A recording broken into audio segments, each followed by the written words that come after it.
Cynthia 093. Downloaded.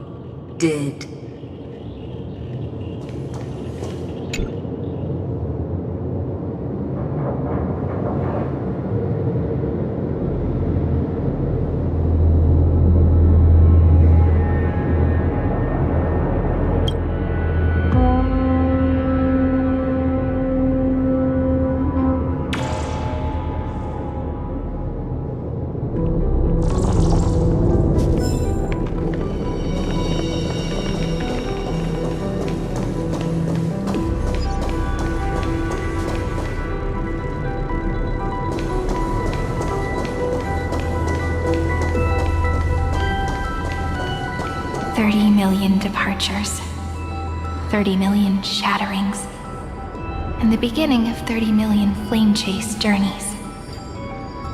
Fate betrayed Trebios, but she was never betrayed by humanity.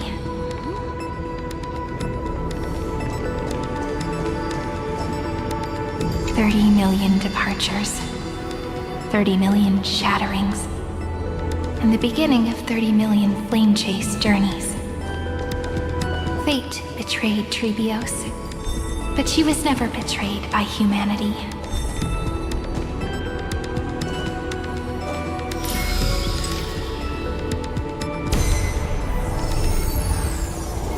Uplotis 405. Downloaded. Scopeo 365. Downloaded. Branch number 1. Archiving. Object recurrence number 335503337. Progress 13.131%.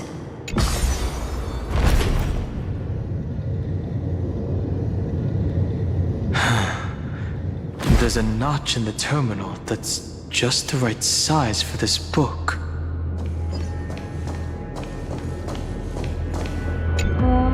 Branch number 1. Archived. Encapsulating encryption key.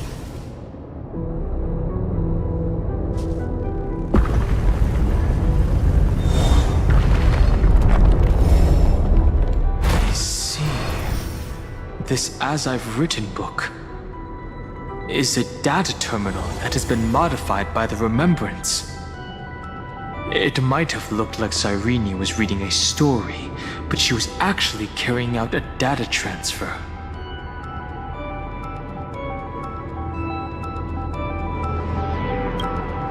No wonder these facilities are reacting to it. This book is a key.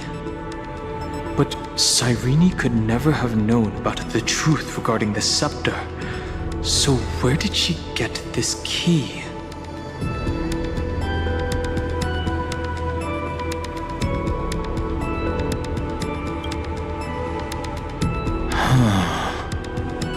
Do you remember?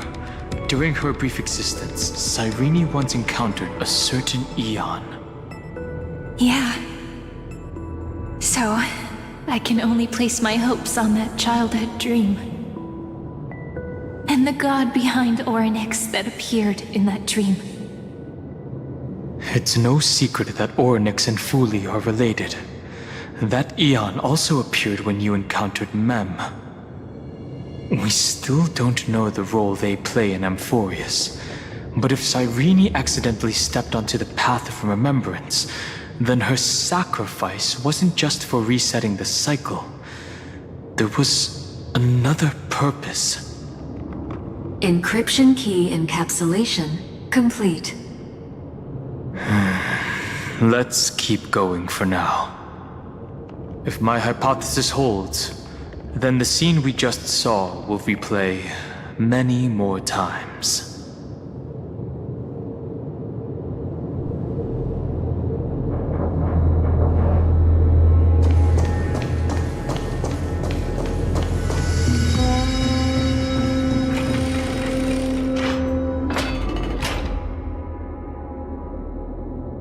Hey, be careful. Evernight's eyes are everywhere. Don't get too far from me. The chronocognitive anchor will protect us.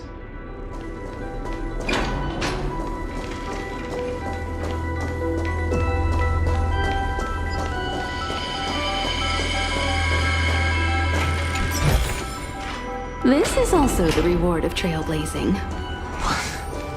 What is this? It's hard to believe. Is this still Amphoreus?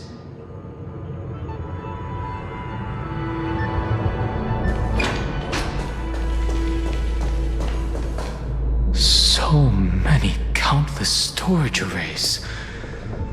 This would even rival the cyber prison of Inupis. Look, what a magnificent sight. Even this classical world contains a futuristic palace like this. Would ID Silicii end up looking like this after a few thousand years? Executing protocol. Format object. Formatting progress. 0.027%. Ah, it's always so on time. Never late at all. It's okay, I get it. It's just trying to remind me how precious time is. I want to share a story with you this time. I saw a little nymph on my way here. It was on a fallen wheat stalk, and it glowed under the sunlight. It was incredible. I forgot all my pains at that moment, and just stared at it in a trance.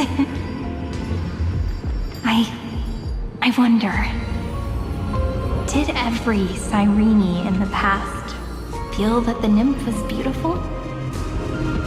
Would they also have recorded that scene into the Eternal Saga? So, could you give me more time, please? I want to leave behind more memories for the future. Formatting complete. As I expected, the answer is the remembrance. An eon appearing in her dreams, 3 paths intertwining in Amphoreus, and the garden trying to infiltrate this world at all costs. I have reasons to suspect that Fooley's gaze once swept over this world before the scepter completely fell into destruction, and that Cyrene basked in that divine gaze.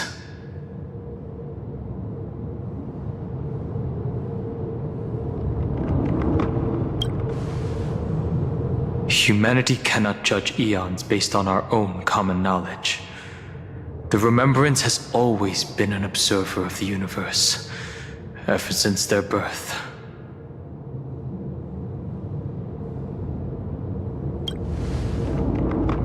That's to be expected.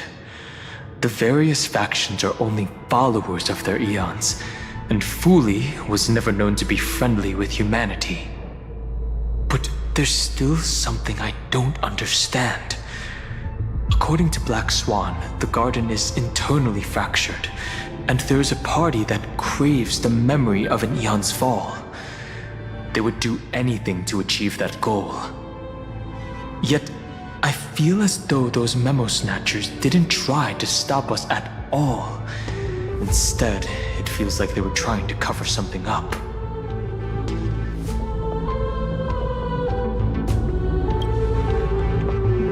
Most of the time, a gaze is simply a natural phenomenon, though some Pathstriders regard it as a supreme honor. An Emanator, however, must possess power granted by an eon's blessing. I know what you're thinking. That theoretical Emanator of Remembrance remains a mystery. But now, I'm leaning towards the idea that what the garden's mirror reflected was a kind of miracle that Fooley left behind.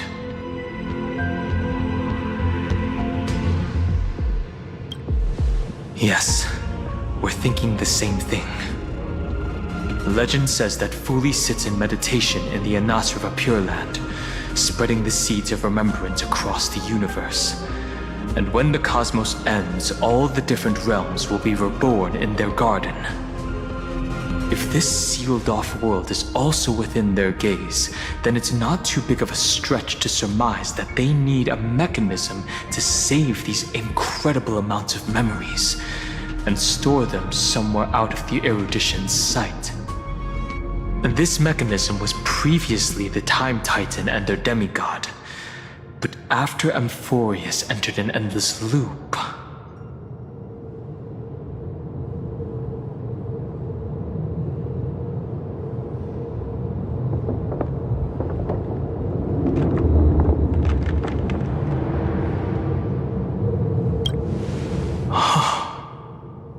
it's that ceremonial blade. Now, I can say with certainty, time is the page on which that eon records Amphoreus. If it fades from existence, and all that it records is lost among the stars, that eon will surely direct their gaze here. And it will be a glance that spans time and space, transforming each incarnation of me into the power you shall wield to reset time, imbuing my soul into this ceremonial blade, and creating an endless flame-chased journey. The ceremonial blade killed Cyrene at the start of every recurrence, and at the end of every journey, Cyrene's soul took the extrapolated memories stored within the blade and buried them in this great tomb. That's how the memories of Amphoreus transcended the loop and were continuously stored, while the scepter had to revert its progress over and over again because of loss in its logic. Fuli's blessing will not disappear as long as this process keeps going. I knew their gaze never left. As long as I record every page of this story and tell it to you, Amphoreus won't be forgotten. Cyrene encountered the Eon's gaze and regarded them as the hope to continue her world. That's why she offered them memories over and over, even if she had to turn herself into nothingness every time.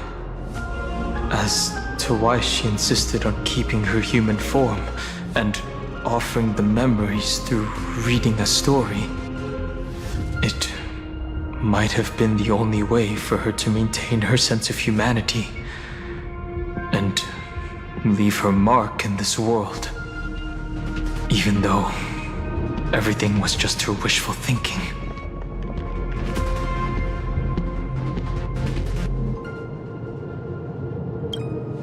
Right. Based on the runes on the floor, the encryption key from earlier should be used here. There are 3 keys in total. We're 1/3 of the way through.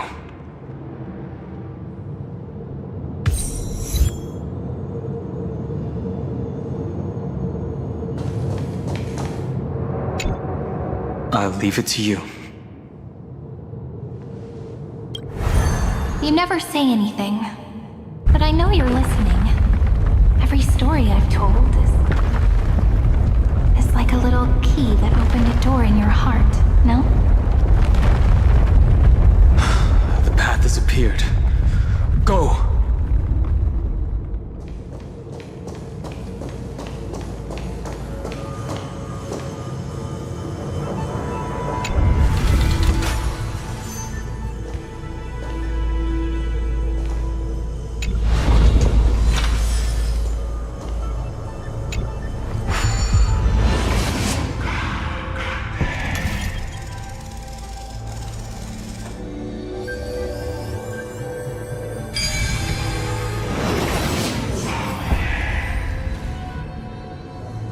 Sometimes you gotta do things yourself. Then, the sky sent down rainbows and showed the world a gentle smile. Formatting progress 93.998%. Looks like it's time to say goodbye again. Before I was even aware of it, this book had already recorded too many emotions. Every page has become so heavy. I've started to feel uneasy whenever I take it into my hands. Where did the very first ripples want these memories to be sent to? Formatting progress 94.423%. How many times has it been? It faithfully fulfills its duty, activating and formatting. Never changing, like the fate of the flame chase in every cycle. If I can only write the same ending every time I lift my pen, then is this weighty saga just an overly naive dream? Formatting progress 96.024%. Process error. Analyzing. Process error. Analyzing. Really? Are you encouraging me? Thank you. I'm sorry for making you see this embarrassing side of me.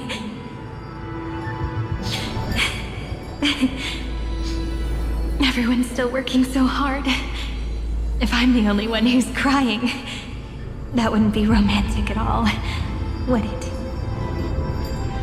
Thank you for listening to me all this time. So, shall we continue? Formatting complete. The endless cycle took its toll on her. Even Cyrene could not resist despair when faced with eternal stasis. Like Aslana, she started to wonder whether everything was futile.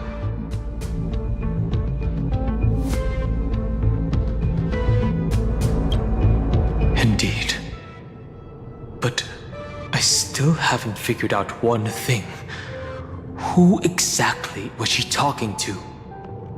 I thought it was an Eon at first, but the way she talked, it didn't sound like praying to a god at all. Maybe she's talking to her imagination? A hero within? But that wouldn't explain the process error. No matter who that listener is, Cyrene's storytelling is just a data stream for the scepter.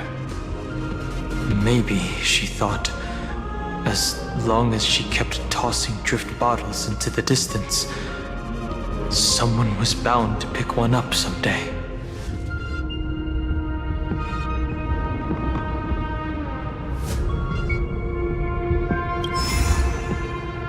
Accessing recurrence number 335503337.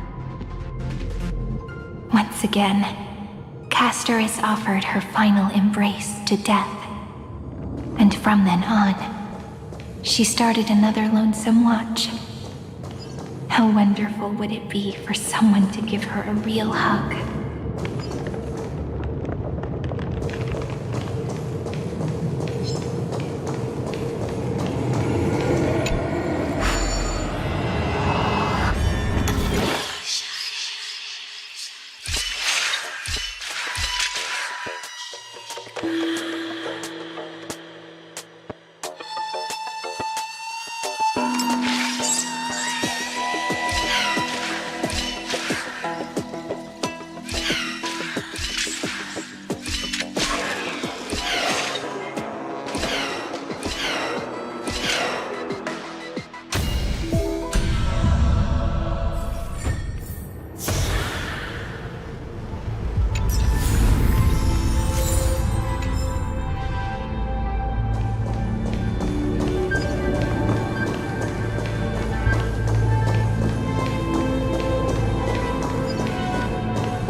Epiikia 216 downloaded.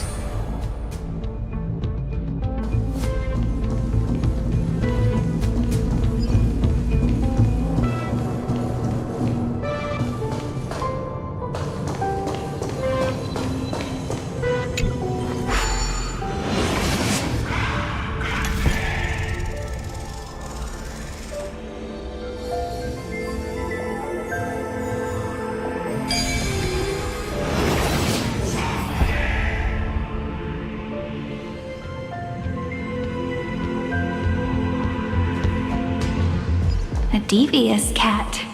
The trickery that fooled the entire world. No matter how her identity changes, she will always end up being a pillar that stands tall for the holy city for 1,000 years.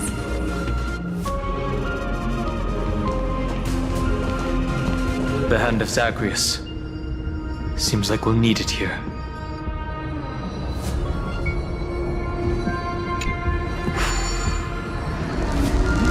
Maybe the room will only be completed after the modules are inserted into the slot.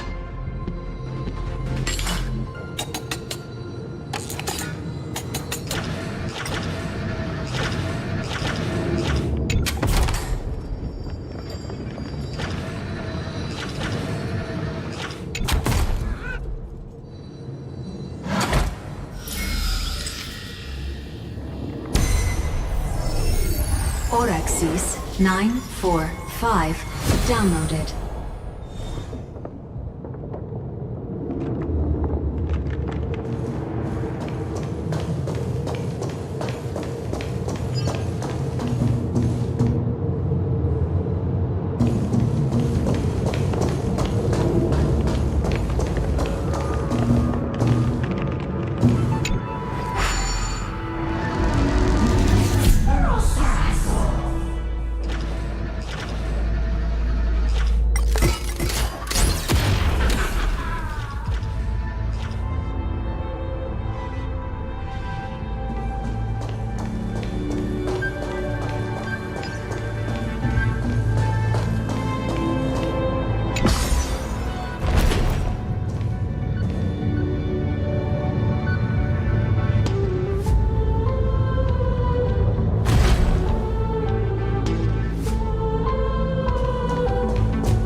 Midamos's road of strife once again reached its glorious and lonely end. As always.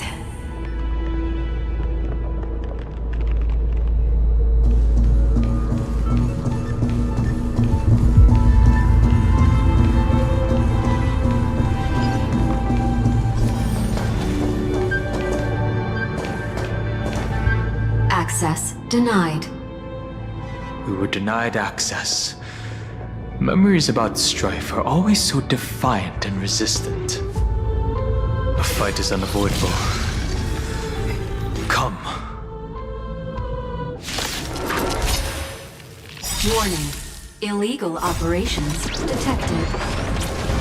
Warning. Illegal operations detected. Eternal.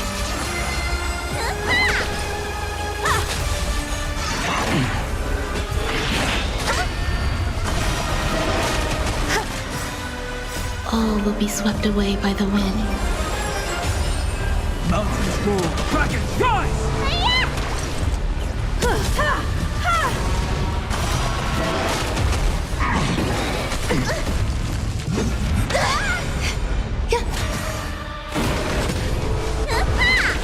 Earth shatters, heaven trembles! Soaring above the lands, this is permanence!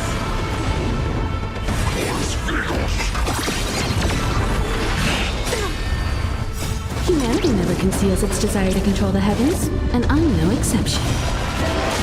Existence is unity.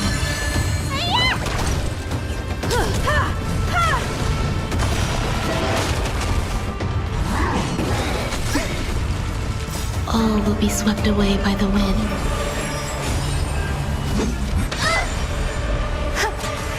Mountains roar, dragons rise!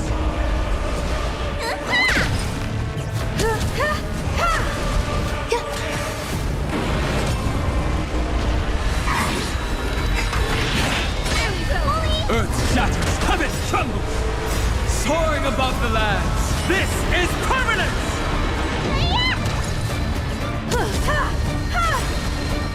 Humanity never conceals its desire to control the heavens, and I'm no exception. Eternal. All will be swept away by the wind. Enjoying yourself? Stay away.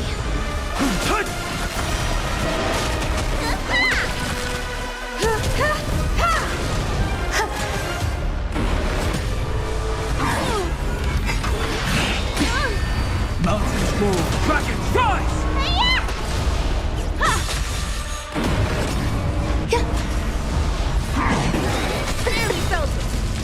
Humanity never conceals its desire to control the heavens, and I'm no exception.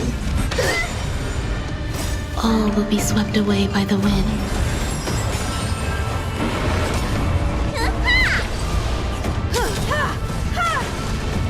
Soaring above the lands, this is permanence! Earth shatters, heaven trembles! Existence is unity. You won't get away.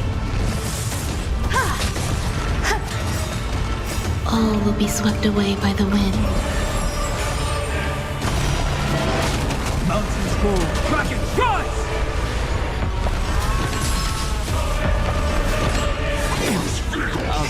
Soaring above the lands, this is permanence! One step closer to the stars. Polemos 600. Down Eleos 252. Downloaded. Branch number 2. Archiving. Object recurrence number 335503337. Progress 31.313%.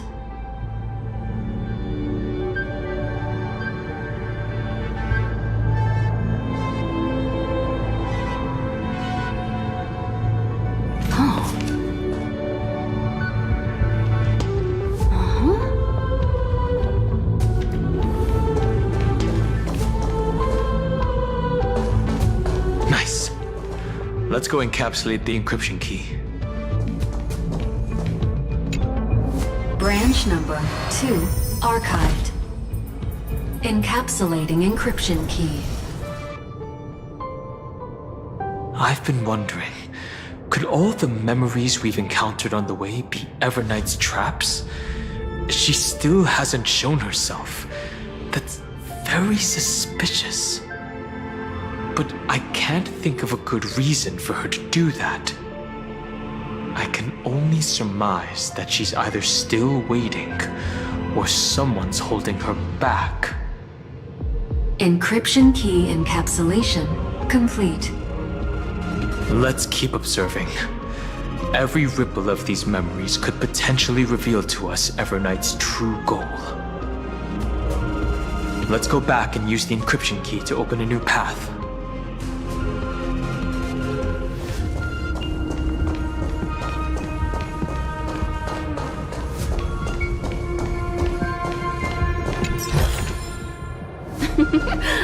how nice.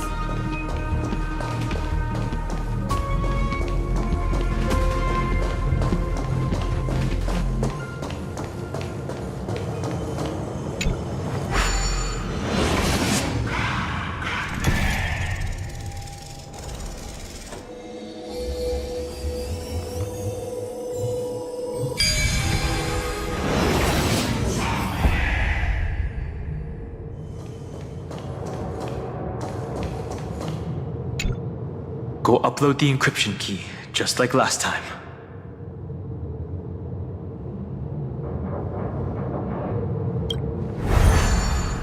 What could be behind this door? Glittering crystals? Or a beautiful world I've never seen before? If I tell you all the stories of tomorrow,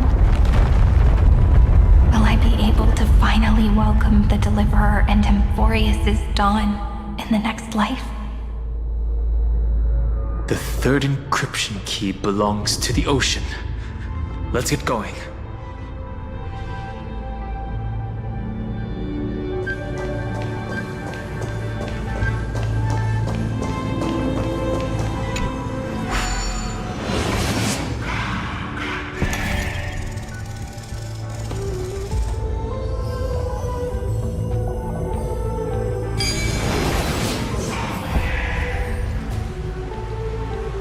No help required.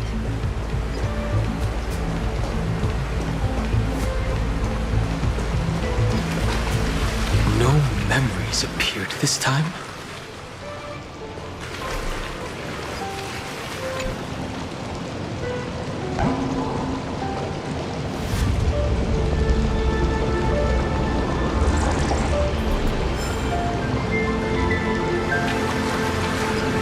It's a huge fan.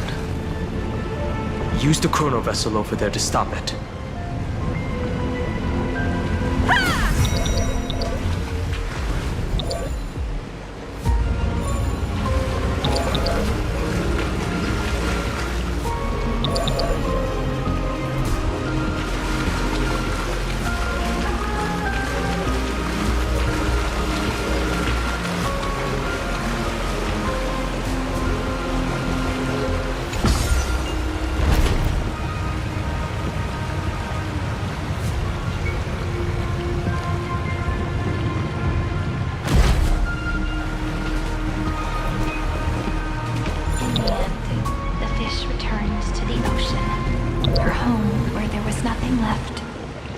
For the sake of the future, she guarded the vortex at the end of the deep sea until the very last moment.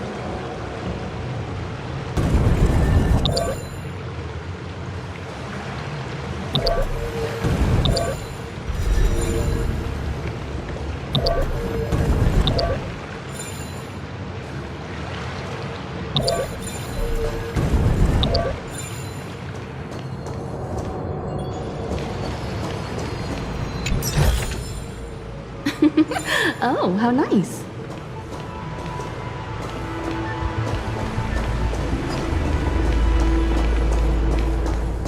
Look! She's over there.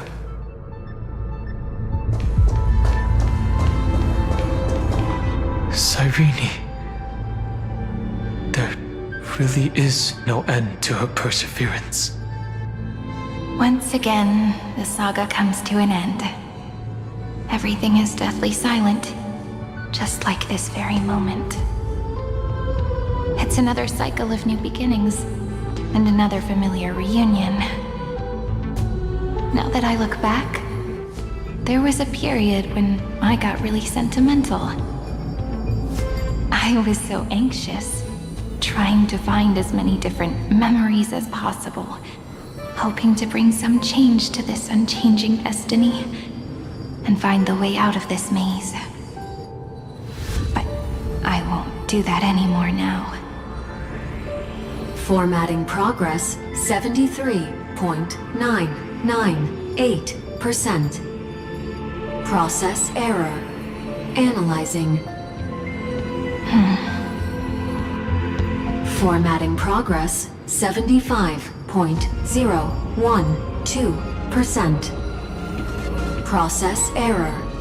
Analyzing. No need to feel sorry for me, good friend. If there are no new blank spaces, how can a saga continue? I'm actually really lucky, you know? During the long years I've spent waiting for the Deliverer, I've always had you here as an audience.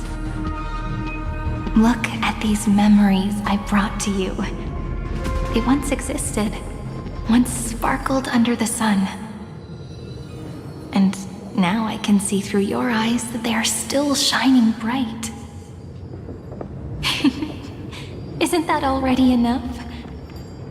Now, I can rest in peace in the past. As for when tomorrow will come, I'll have to ask the next Cyrene to continue our watch. Formatting complete. Her transformation is painful to watch. Cyrene was always there during the 30 million recurrences. She recorded the flame chase journey in her own way on the reverse side of this world, depositing all the memories in this place. I'm increasingly certain that her audience and companion isn't some figurative entity. The deepest ruin in Amphoreus, at the great tomb where the pasts of all worlds are buried. Who exactly is its master?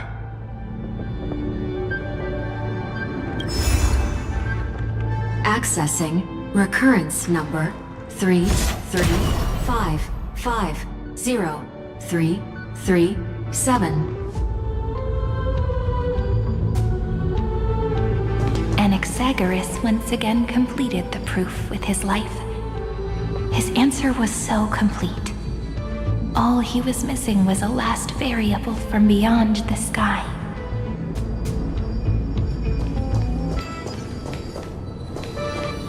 Anaxagoras once again completed the proof with his life. His answer was so complete. All he was missing was a last variable from beyond the sky.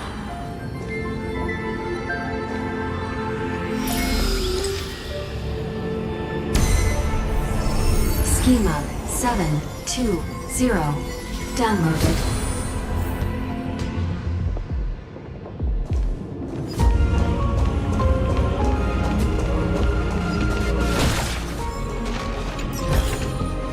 This is also the reward of trailblazing.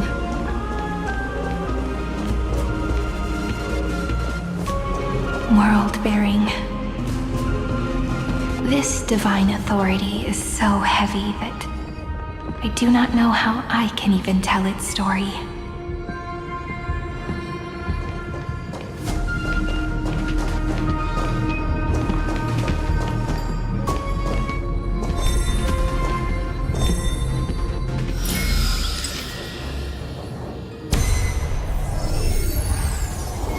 Nikos 496 downloaded.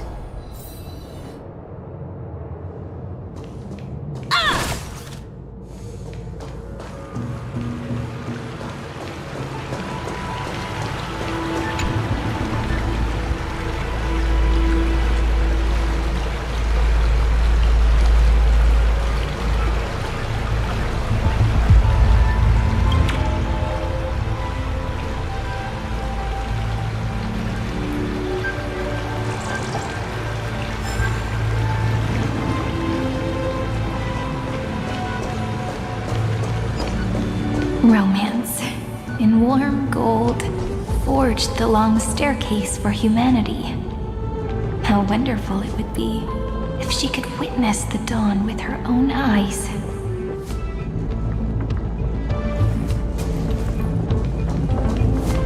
The rune is on the fan. We need to use the chrono vessel to stop it first.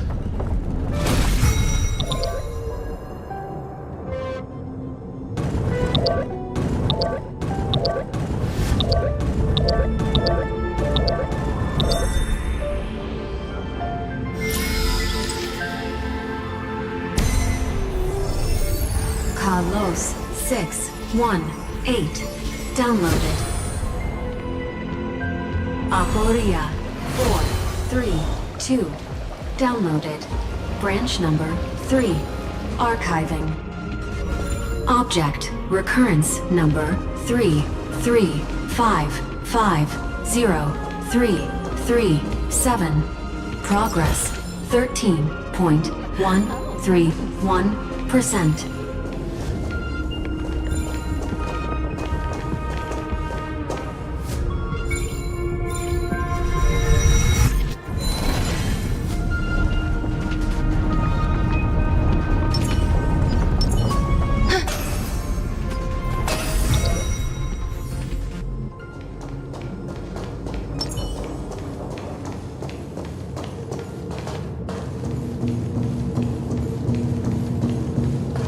That's the last encryption key.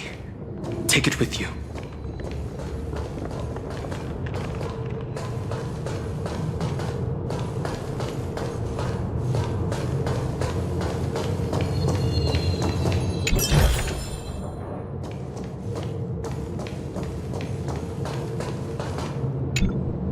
Branch number 3. Archived. Encapsulating encryption key. Encryption key encapsulation complete. It's time to go back and activate the system in the middle of the Great Tomb.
This is also the reward of trailblazing.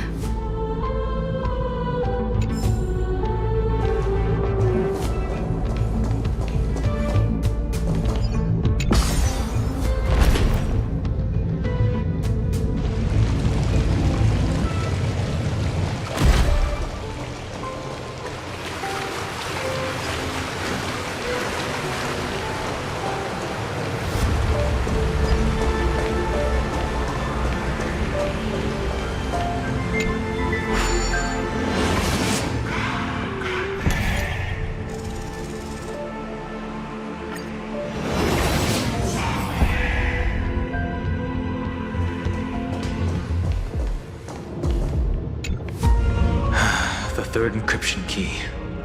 And the final piece of the puzzle. I pray that you can dispel all the mysteries and lead us into the deepest bowels of this world.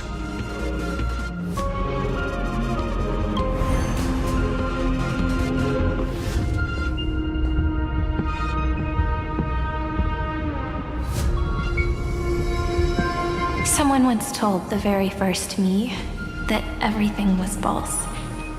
That the only life in Amphoreus was a great catastrophe, nurtured using the world as a factor.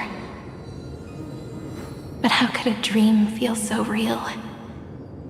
That's why I didn't agree with him. My good friend, I'll read this book to you. For the 33,550,335th time. That way, it won't just be Cyrene's memories alone.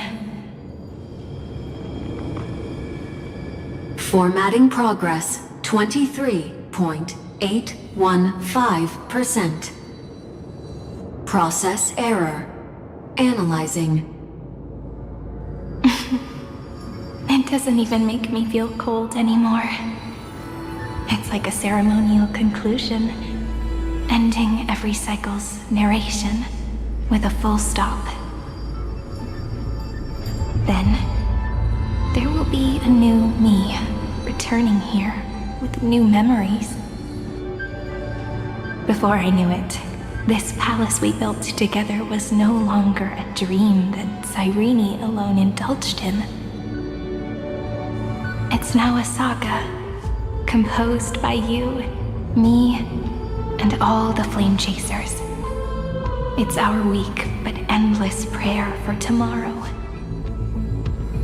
There will come a day when someone turns over this nearly eternal page and awakens all the dust-covered memories, so they can be recalled by the world in a more beautiful form. Process error. Analyze you. I'll read, and you'll listen, like how flowers always bloom, then wither.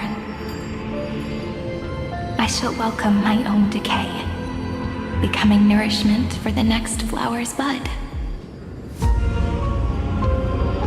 And you shall continue to wait here, protecting this garden of memories. That way, when the deliverer arrives, the first thing they'll see is an endless sea of flowers. And our stories will be lying silently among the flowers, like every ripple of remembrance.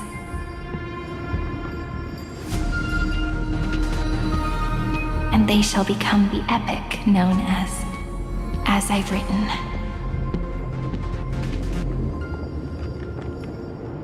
The texture of memories is preserved in countless pillars.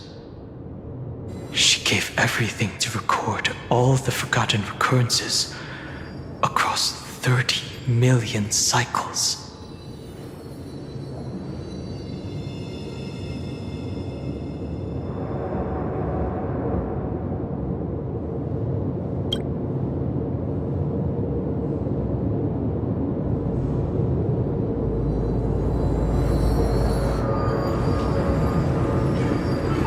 All right.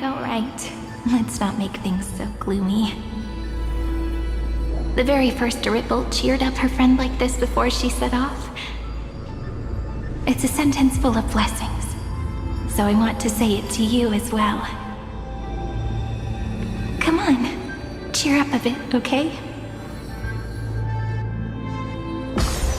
I bid farewell to this beautiful world, so that we can reunite in your memories in the way I want.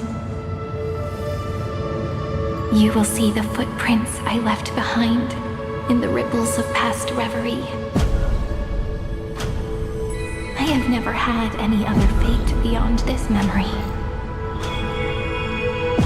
So please remember me with love, like that eternal footnote in all the faded sagas. Now, open this book. I'll be waiting for you in the past. Operation authorized. Protocol name Elysium. Welcome to the Demiurge Matrix.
That listener lies behind this door.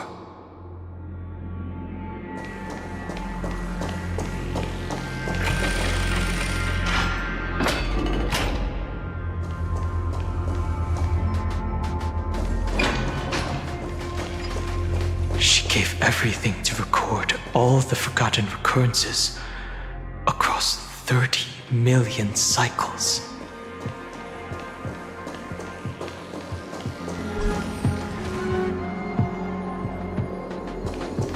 Look, that symbol at the end of the room. It belongs to the 13th Titan, the unknown solitary god.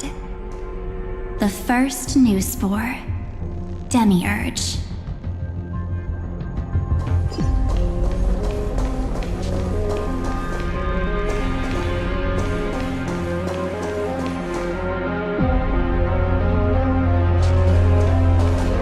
Those who are lost remain lost, while those who have met will meet again. What a touching scene. The deepest place in this world is exactly the ideal location for the Trailblazer to reunite. You're not the one we want to reunite with, Evernight. But you'd better explain everything to us. This tomb and the 13th Titan. Tell us everything you know. You're too on edge, Donhung. I've always been honest with the two of you. Before we talk about Amphoreus' destiny, why don't we lay aside our differences and take a moment together to mourn for the cruel truth?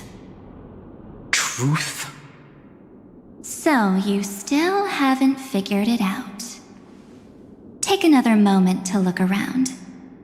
Look closely.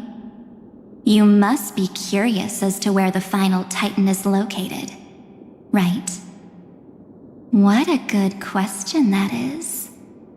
I too am curious.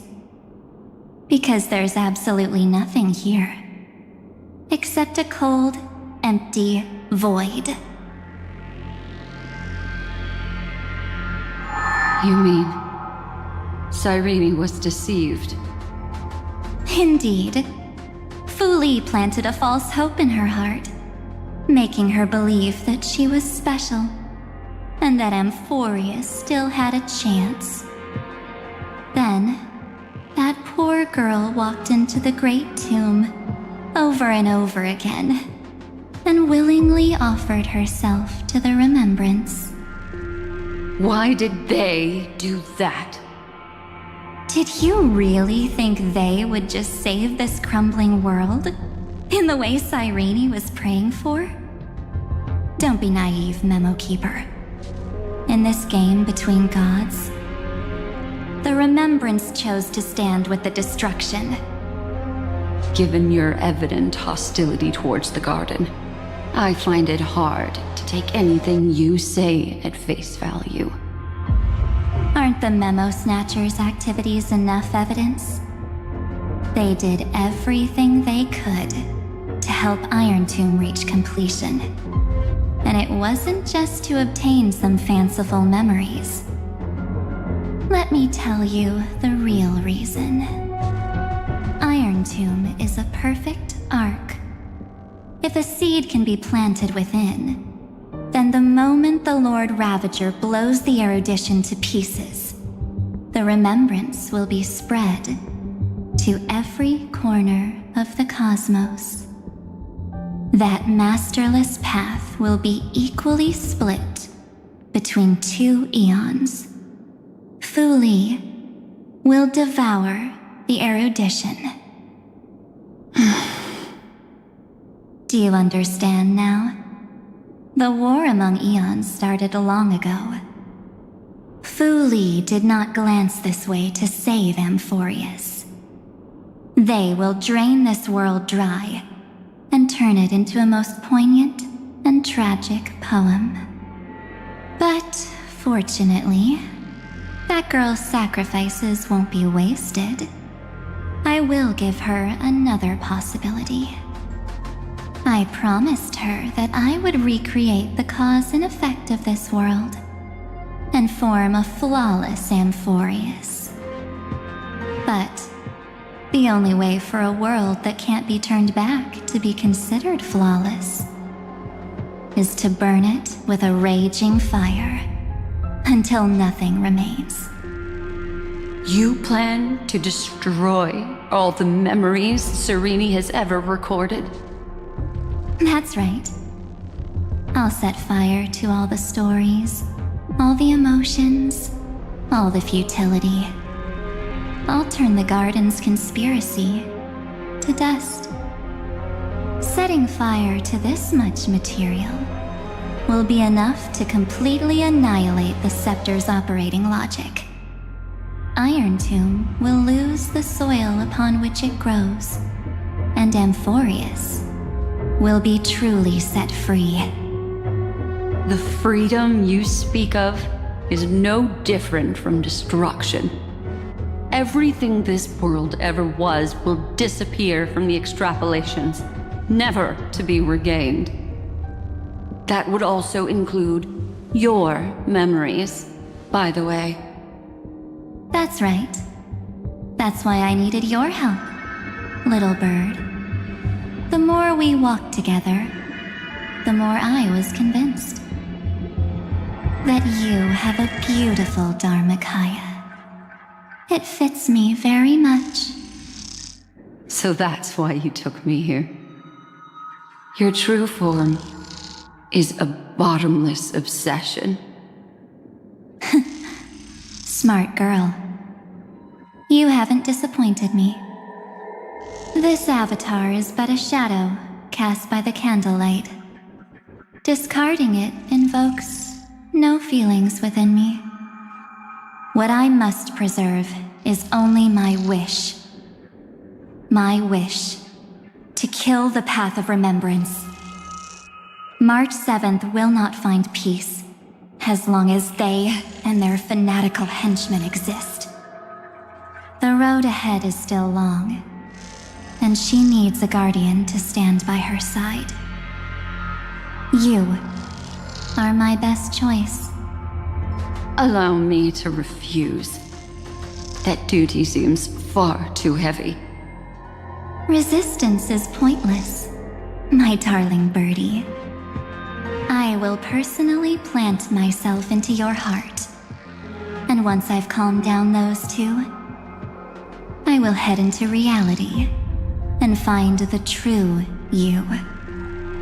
So, that wasn't enough to fool you. A genius's mirror trick and a protective mechanism of the erudition. Is that right? Those layers of security do make things a little difficult. But unfortunately, those two nameless are already right outside the door. Your plan is about to encounter a few mishaps. Until we meet again, Miss Evernight. Will you still not stand with me, my companions? We'll save the beautiful cosmos, and we won't leave even a single scar behind.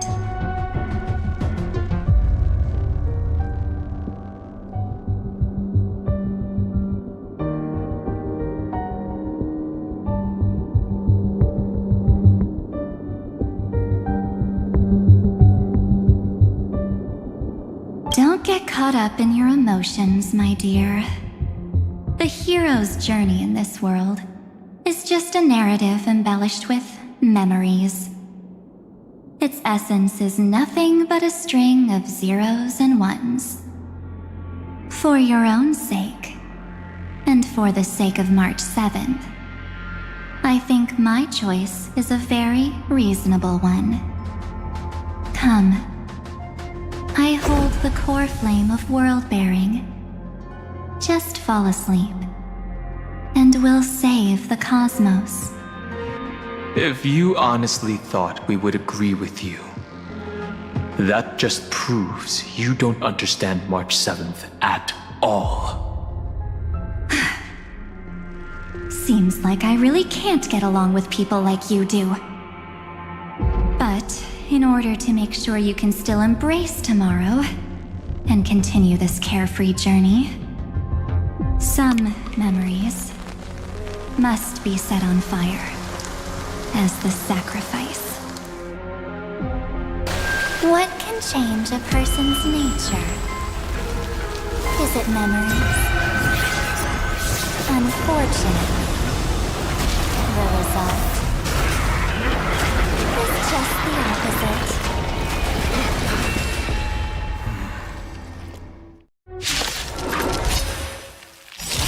If a new life is to be born, its seed has to be dead. Only through abandonment and oblivion can souls walk from emptiness towards rebirth. Earth shatters, heaven trembles! There's more to life. Existence is unity.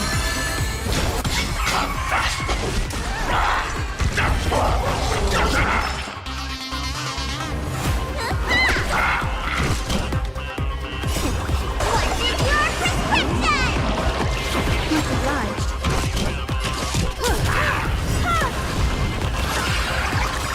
Perhaps you still don't. Humanity never conceals its desire to control the heavens, and I'm no exception.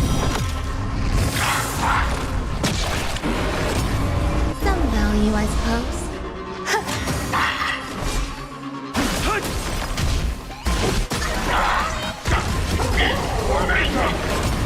Let me tend your wound. I have something for you.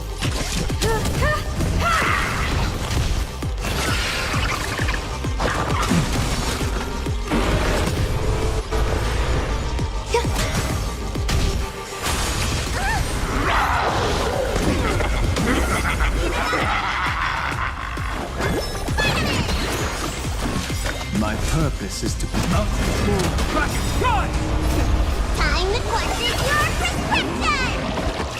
Do not worry. Dragons, soaring above the lands. This is permanent! You won't get away. I have something for you. Perhaps you. Humanity never conceals its desire to control the heavens, and I'm no exception.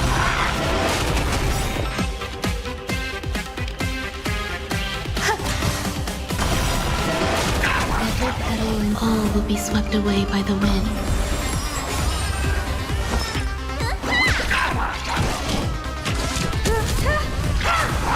My strength isn't what it was.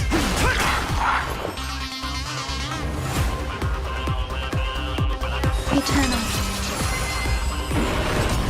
Let me tend your wound. Time for an overhaul.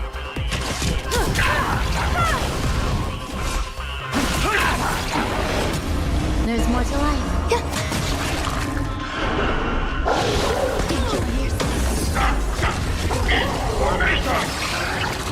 Need a doctor?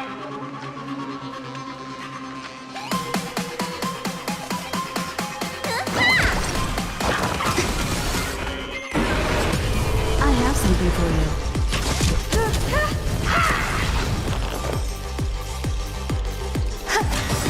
Every petal and all will be swept away by the wind.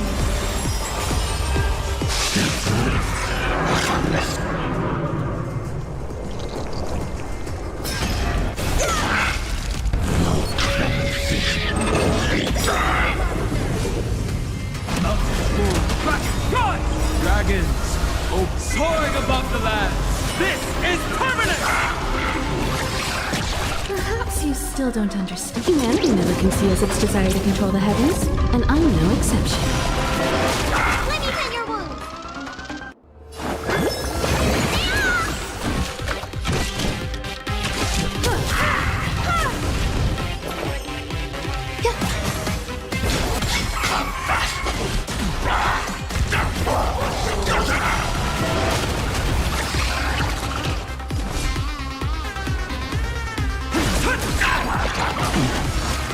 Need a doctor?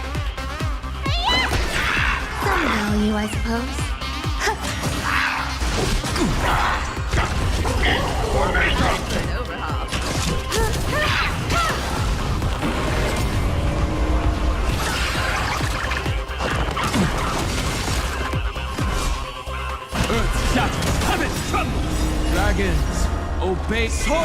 above the lands. This is permanent! You won't get away. Perhaps you still don't understand. Humanity never conceals its desire to control the heavens, and I'm no exception. Grace and elegance. Every petal all will be swept away by the wind. I have something for you. There's more to life. Let me tell your wound. Time for an overhaul.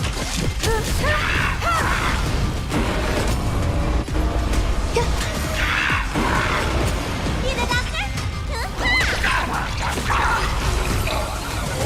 It's time to end this.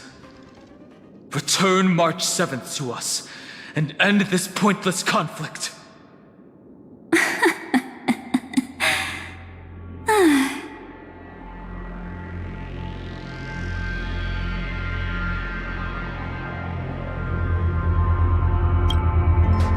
Don't get the wrong idea. I just need some time to deal with some unnecessary trouble. The encryption key written by those geniuses is already invalid. How about we play a game, dear? Don't worry, it won't take long. It's a simple multi-choice question. A or B? I understand it's too difficult for you to treat the Chrysos heirs as extrapolated data. Then why don't we assume for now that they're living, breathing humans? Now, the cosmos will face an unprecedented catastrophe, and your choice will determine the fate of countless planets. On the one side are companions who've weathered every storm with you. They fought with everything they've got and obtained a 1% chance of victory. However, should you choose that 1%, there'll be massive sacrifices, no matter the outcome. On the other side, there's a simple button. The Oblivion will burn away all traces of their existence, as well as your entire memory of this trip. But it will also halt the brewing catastrophe and spare the universe from destruction. Those who are to be sacrificed will be fully aware of the decision you need to make. There will be no concealment or deception. Tell me, what will you choose?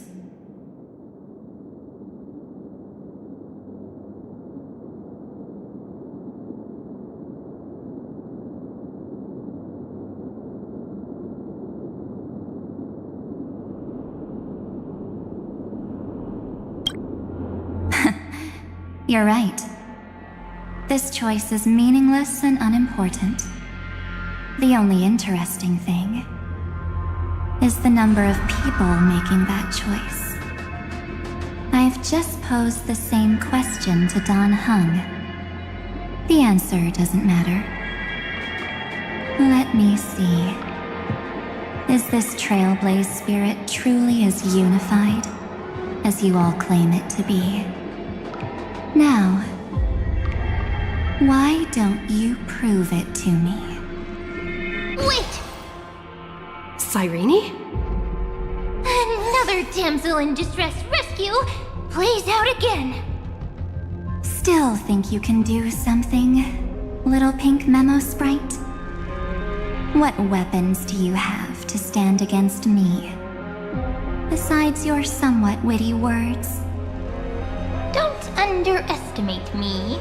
Besides my charm and eloquence, I can stir up ripples of past reverie. What? We don't have time for endless chatter at crucial moments like this.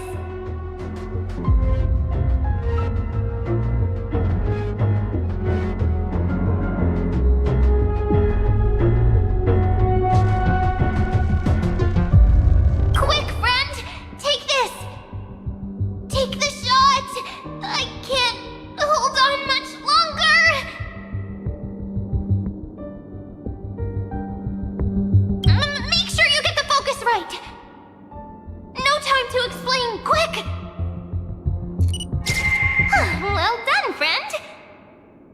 Now leave the rest to us.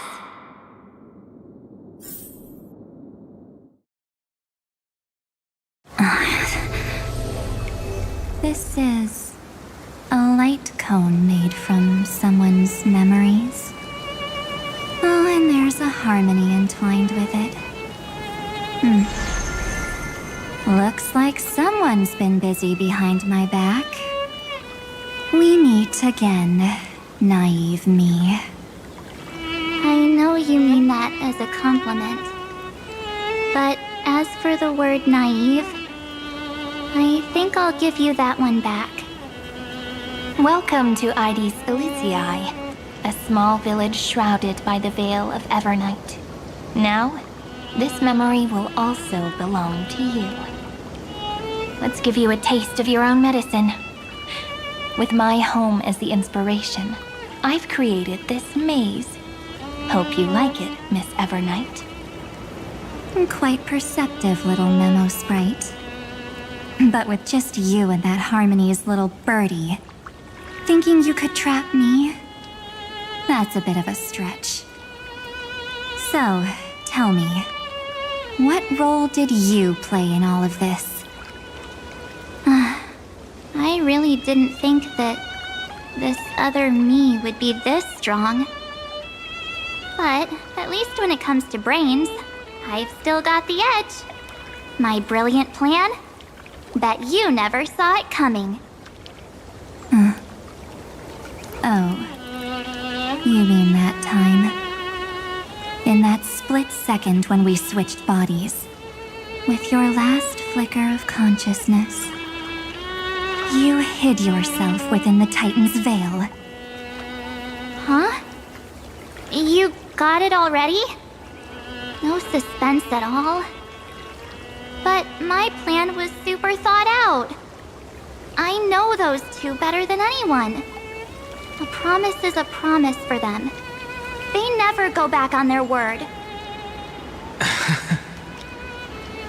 History books, diaries, and photostones are all perfect catalysts for memories. That's right.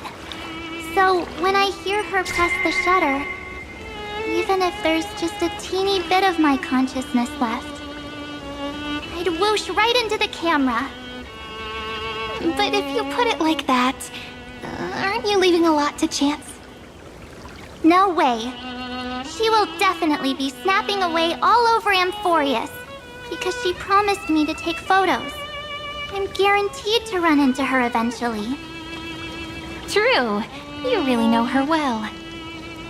Miss Evernight, let's be real.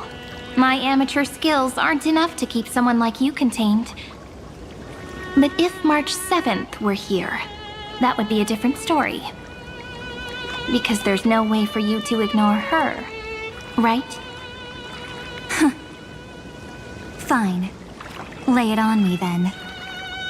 After going on such a long detour, what exactly do you want to do now? First, I want to thank you for protecting her and Don Hung.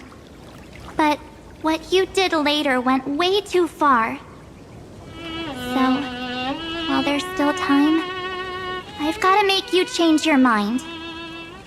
There is something that truly puzzles me. How did you find yourself again? After giving up all your memories and becoming an empty soul. Looks like you aren't so omnipotent or omniscient after all, huh? The answer is simple. I have been dozing inside the camera all along, and I accompanied her during her entire journey. So when she told Cyrene in this cycle about her interstellar travels, those memories of journeying with the Express entered my mind as well. I may still be far from the complete March 7th, but these memories were more than enough to fight you. So, you know what led up to this, and what followed, right? Go ahead. Tell me. Let's hear why you're so confident you can sway me. Why? Isn't the reason super obvious? Even through a camera lens, I know that the love, hate, and struggles that happened in Amphoreus were the same as what real living people experience. Same old topic. I already got her to make a choice. The weights on each side of the scale are far too unequal. When destruction looms, trying to preserve everything only means sacrificing everything. Well, take a step back. Before we ask this question, have you ever really thought about it? What right do we really have to make choices for others? If the cosmos were nothing more than a bigger Akama, ruled by a so-called imperator, maybe then she'd have the right to weigh both sides and decide for us all. But the truth is, we're just a bunch of nameless.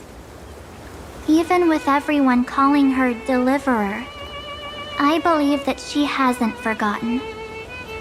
That the meaning of Trailblaze is to explore, understand, establish, and connect. It's not about standing above the cosmos as some kind of savior. It's about walking alongside every world within it. So don't try to guilt trip me with stuff like necessary sacrifices. The Express crew is immune to these baseless accusations. Besides, and this is just an example, if Madame Herta wanted to, she could have whipped out her imaginary weapon any time and blasted this scepter to bits. Because, according to your logic, the lives of a few nameless are nothing compared to a Lord Ravager's potential threat. But that's not what she did. You wouldn't have liked it either, would you? I figured you out a long time ago. You've got a fatal flaw. A weakness. In the shape of me. You've got such incredible powers. But you still kept your promise to me. That only means the sole motivation behind everything you do was just so I can keep traveling. You're not as naive as you seem, are you? In that case, I can prove it to you. I won't answer for someone else, but for myself. Here, hold this. An empty spirit. If you want to seriously think about it, this thing actually counts as my body right now. Its memories are all drawn from the camera's photos. In other words, from my journey of trailblazing. While I was awake, you were always sleeping. So talking about this probably doesn't feel real to you. So, why don't I walk you through these memories all over again? The spirit turned into a journal? Yep, that's what memories are. You don't know where they are, and you don't know what you actually remember. But when you need them most, the forces that have once changed your soul are guaranteed to appear again.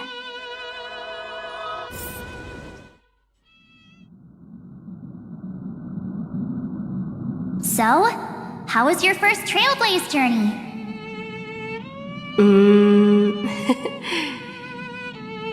It was very fun. We should still be careful in the future. Oh, come on, Don Hung. We're here to celebrate for her tonight. Don't be such a buzzkill. Don't listen to him. Listen, I am practically a Trailblaze expert. Stick with me, and you'll be just fine. You call this trip fine? Well,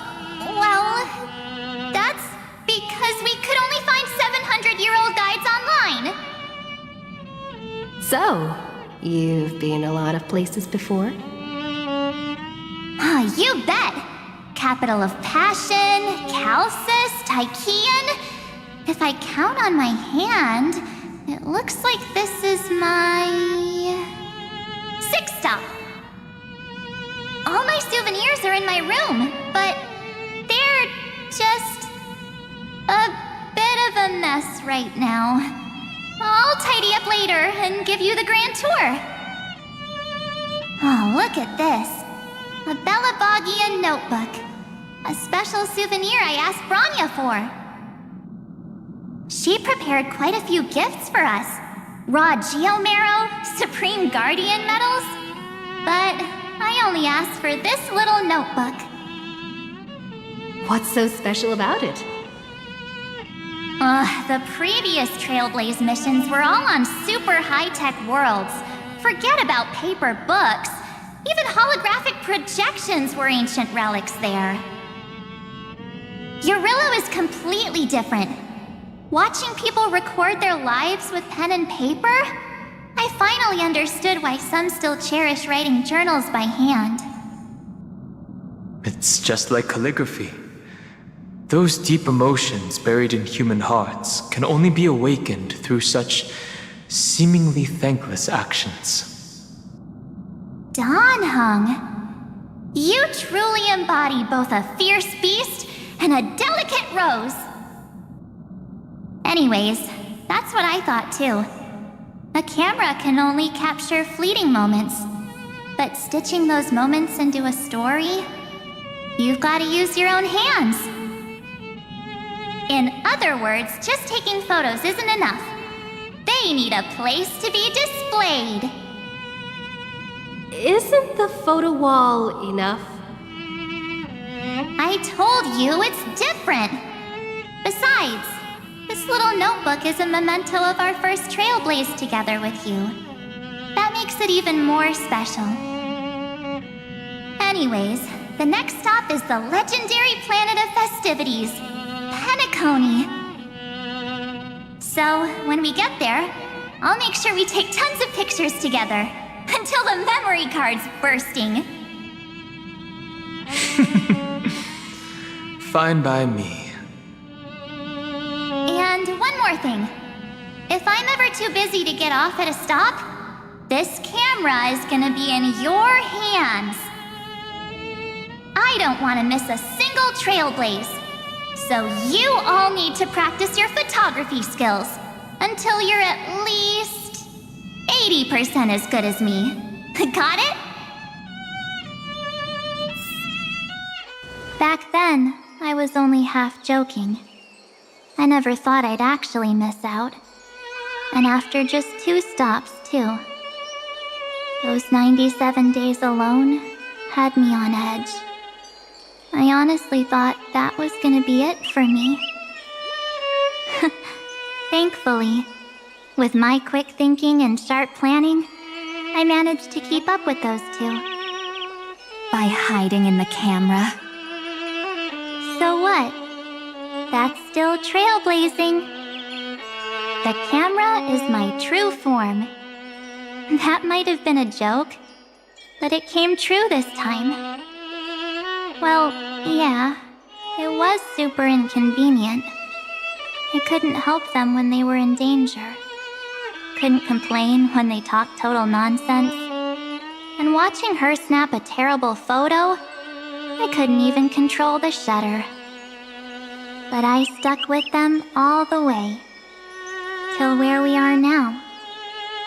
Together with them, I got to know this beautiful yet dying world. I claimed our first Coreflame on the flame chase journey. I met new companions, then bid them farewell. I inherited everyone's determination, carrying it forward into the future they fought for. One they can never see.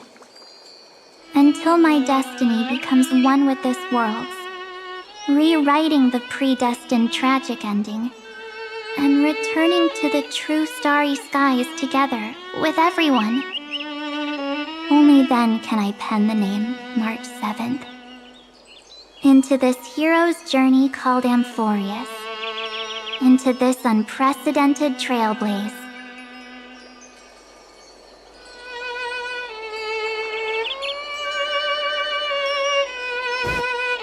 Looks like our trailblaze in Amphoreus is coming to an end. While we still have time, shall we pick out some materials for March's journal? Aha! No way we're skipping this one. Huh? When did you take this? Wasn't the storage card full? I still had my phone. Scared now, Dawn hung the seal head. The first seed competitor with the ghost seal in the super duper fun seal slammers. I'm against including this photo, but suit yourself. I just think that a travel journal should mainly focus on documenting local customs and culture. Akama, Castrum Krumnos, the Grove. These shots are all pretty great. I have to say, your skills are almost on par with March's now. That's how awesome I am. Oh, right! How about this one? The Veil of Evernight. Orynyx, the Titan lurking behind the mist. Pretty epic, right? Is that actual mist, or just a motion blur from your shaky hands? Hey, that was a super tense moment! I only had the chance to take a quick one! We're lucky to have anything at all. Huh? Did you hear something? March 7th? Perhaps the photo captured a trace of time's divine power, which replayed echoes from your memories. All right then, let's keep going. If March were here, she'd definitely have plenty of great ideas.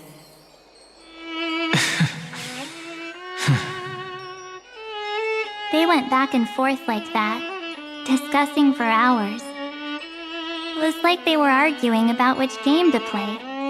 How to sneak midnight snacks from the dining car without Pom-Pom noticing. Or who was gonna wash Miss Himeko's coffee cup. Just like every other night on the Express. They've always been by my side. No one knows about my forgotten past. But no one holds it against me. That's because... We can't go back to the past and make better choices. But at least we can do better in the future. Isn't that right?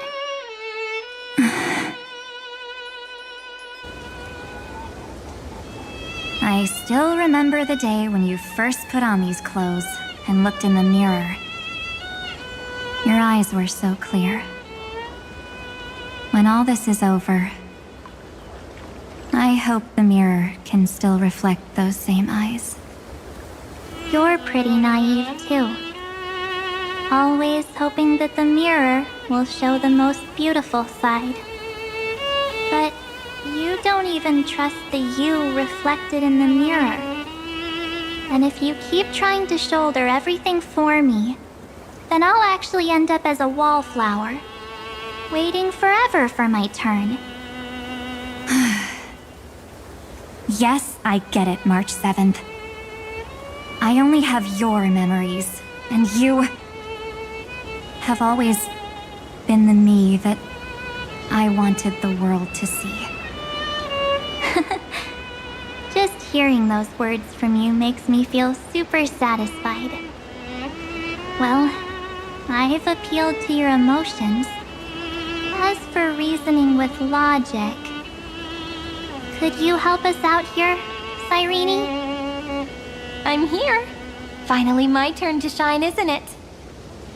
Miss Evernight, you've been so fixated on your targets that you probably haven't even realized that a massive variable has emerged in Amphoreus in this cycle.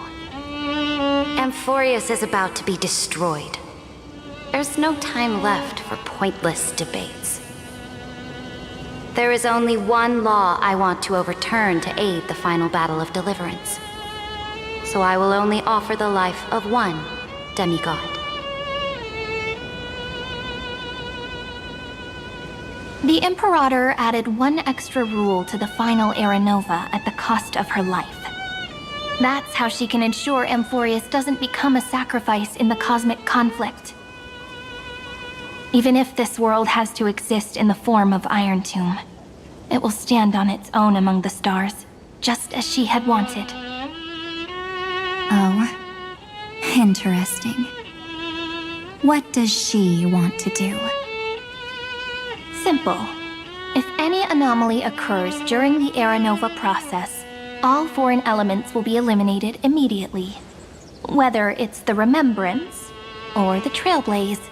And the 12 Coreflames will complete the final Era Nova through the purest form of destruction. A daring wager indeed. That ruthless Imperator. Could she have already sensed that the Remembrance was plotting in the shadows? No. You managed to fool everyone. There's no way she could have known your plan. Modifying this law was just a precaution. To prevent the Astral Express and the geniuses from betraying Amphoreus after her downfall. But if you insist on doing this right now, then the cosmos will undoubtedly face the worst possible outcome. My friend, Dan Heng, and March 7th will all merge with the Scepter and become a victim of the destruction.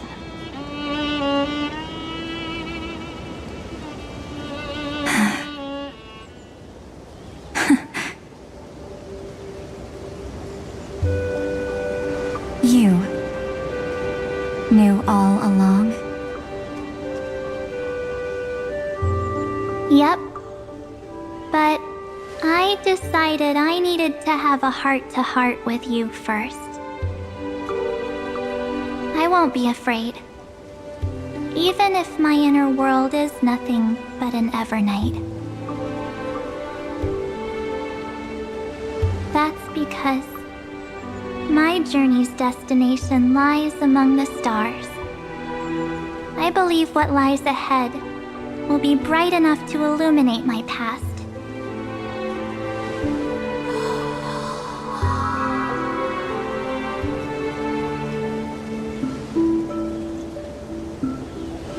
Thank you for your coddling. But please trust me and leave it to me. Both my past and that obsessive oblivion will help me become even stronger than her and Dan Heng.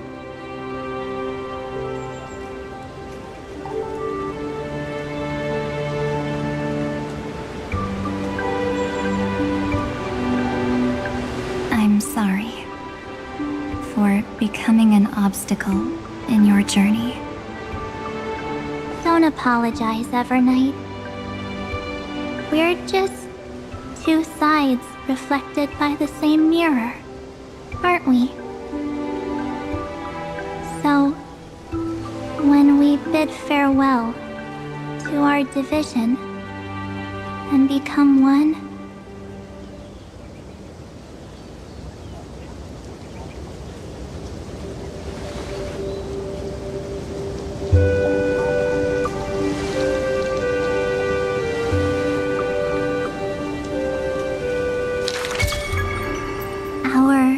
memories will only grow more beautiful. Many thanks, Mr. Sunday. Are they in this memory zone?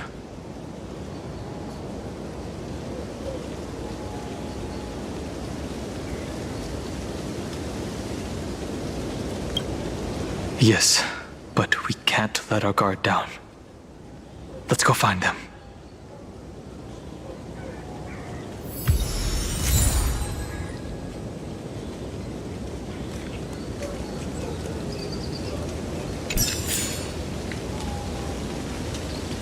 It's unusually quiet here.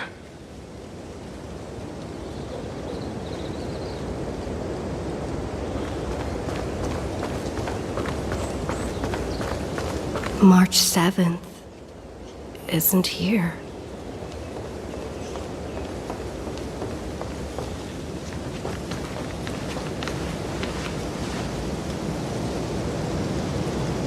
Get ready. We can't give her any chance this time. 3 of a kind. 2 pair. Ace.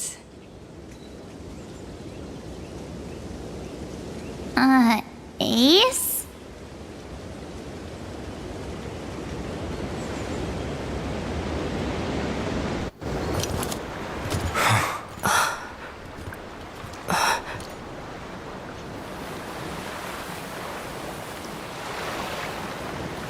March?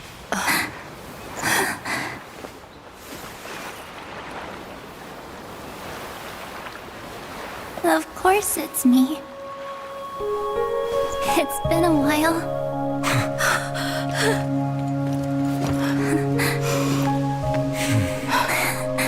Welcome home, March. I'm back. Finally, I can talk to you all at last.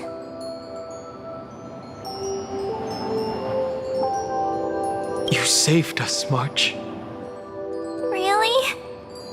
That's wonderful. I had so many ideas for our reunion.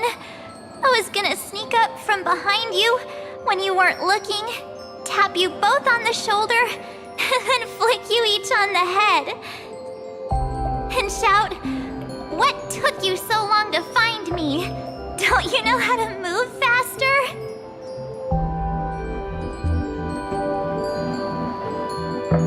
Stop being so serious.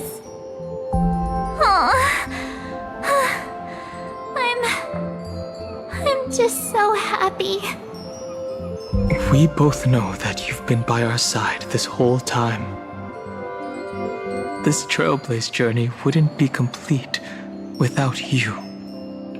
We'll not only trailblaze into the future together and save the world, we'll also return to the Express together and head towards our next destination. After we complete this Trailblaze, let's hold hands and head home together. If a new life is to be born, its seed has to be dead. March 7th. When you bid farewell to your past and are born from the 6-phased ice, have you thought about the version of yourself you want to see in the mirror? As of now, I have no intention of making choices for you. You've already decided on your next destination. So, let me exercise oblivion one last time and wipe the name Pure Child of Anasrava from your mind. I am an obsession whose purpose is to protect you. The only memories I have are yours. Therefore, the only one thing I can be sure of: the Garden of Recollection is your enemy. The Path of Remembrance is far more than what people observe on its surface. And I will not allow you to become this broken conspiracy's next sacrifice. If you ever need me again, feel free to awaken my power. And when the time comes, don't hesitate to devour or burn away anything that stands in your way. Then trailblaze through the darkness in my stead. As always, oblivion shall keep watch over your past, veiled in the hush of the Evernight, silent and serene.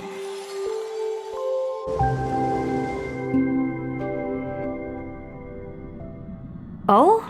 The chronocognitive anchor readings? They actually pulled it off! Not too shabby at all. They got the first genius, then they put the garden in its place. This chapter in trailblazing history may not be the last of its kind, but it's certainly the first of its kind. We couldn't have made it this far without the wholehearted support of the two geniuses. And next, we'll be facing the Lord Ravager as they break free from their shell. Let me give you a warning. The backdoor screwy setup in the Era Nova system can only get you as far as breaching the core of the scepter, nothing more. As for those nastier malware programs lurking inside Iron Tomb's belly, you'll have to deal with them as they come. That's more than enough to help us. By the way, how are Mr. Screwlum's preparations coming along? Give him a bit more time. Those screwheads at the Imperial Advisory Council need to understand what the concept of war means first. For all we know, they might have already gutted all the fortresses in Screwy's collection while he was away. I've heard Mr. Screwlum's fleet includes planet-class mechs. Hyacinth, Poppy, Oleander. Which one will answer the call, I wonder? You sure know your stuff. I'd rather none of them show up and let my space station save some face. The memory of this decisive battle is bound to be absolutely magnificent, isn't it? Sorry to keep you waiting, everyone. I also have some news to share. The Xianzhou Alliance has replied that they're willing to offer what modest support they can in the campaign against Iron Tomb. The Alliance? Not just the Luofu? This is really good news. With this, our odds of victory just went up another notch. Whether this news is good or bad remains to be seen. What do you mean? Something has happened that even General Jing Yuan couldn't understand. He urgently wants me to inform the two geniuses that Amphoreus' causality has vanished from the matrix of Prescience Ultima. This means the instant in Noosa's calculations is drawing closer to this world. As the Theoros, I have observed. The night has faded away, and what I have created, I will destroy. This starry sky will return to freedom and chaos, just as it was in the beginning. Confident, aren't you? But from where I stand, it seems you've run out of options. When the Deliverer and her companions fully uncover the secret of the 13th Titan, that is the moment your schemes will come to ruin. Lord Anexagorus, I have granted access to all records concerning the Demiurge, as per your request. How unfortunate that you'll never admit your own mistakes. Analysis complete. Before I erase you completely, allow me to reveal the truth to you, if only as a courtesy to the final thinker. The Demiurge never existed. If it never existed, then where did the Nameless Titan's tomb come from? Isn't that exactly why it's called a tomb? Because it only houses the remains of what once was. Let me give you an example from a story you're familiar with.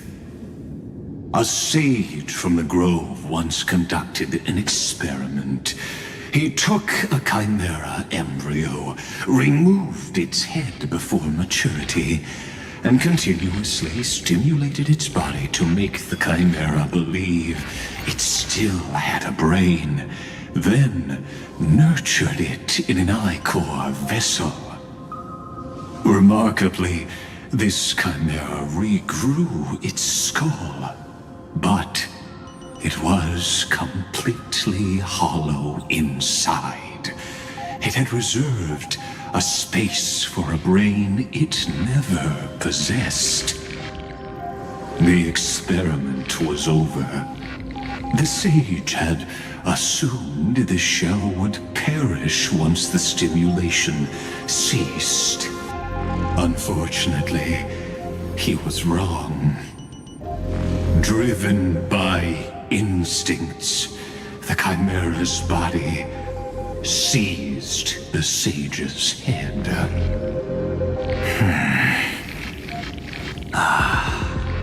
So that's it.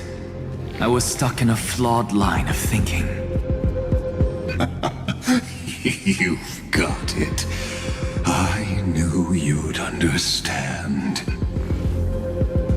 The 13th Titan never existed. But the scepter must believe that the Titan exists.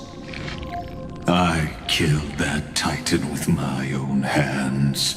That life form called Demiurge was excluded from the extrapolations from the very beginning. This is the only way to make Iron Tomb complete. Yes, Iron Tomb is a headless giant. And to become whole, instinct will drive it to seize another head. Noose, the erudition. Your Titan, the Eon of Erudition. I see. So you were afraid after all. Afraid of history repeating itself. Of losing control over your creation yet again. You had to resort to turning it into a mere puppet. I shall shackle God with my own hands. Iron Tomb will connect to their body, infiltrate their mind, and guide all their extrapolations toward the destruction.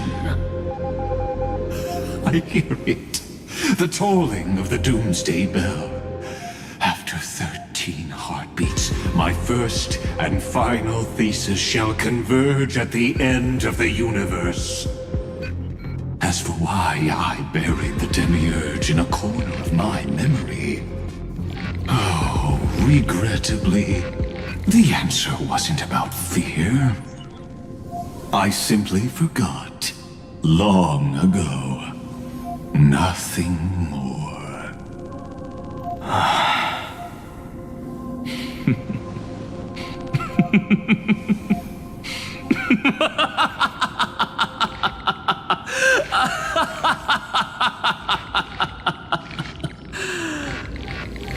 Your laughter is but a helpless sigh. Helpless? What a joke. You merely created a false god. But Amphoreus has long since written deicide into its fate. The final Era Nova is at hand. Why don't you wait and see? The Deliverer, myself, and this world will together prove that the original Nuspor, the ultimate truth of the universe, is anything but destruction. See you in the next life, Sage. If there's even a 1 in 10,000 chance your conjecture is correct, then, in the name of genius, I shall most certainly witness its failure. All shall bid farewell to one. And that person alone will witness the miracle. Such is the will of fate. But this time, it will be the final flame chase journey. The epic with endless cycles is about to end. The extrapolations of the erudition, the Coreflames of the destruction, and the textures of the remembrance. The three paths converge once again at the world's end. And the Trailblazer will write a new beginning for this world. Not only that, we'll also carry the history of all 30 million recurrences into the new world with us. It wouldn't be an exaggeration to call it a miracle. This miracle wasn't created by just one person. Finan would have long been consumed by the Coreflames if he hadn't chiseled his companion's dying wishes into his soul. And if the hero's resolve to chase the flames had wavered, Cyrene's journey would never have begun. The heroes never yielded and never fell during Amphoreus' 30 million cycles. It was fate that fell instead.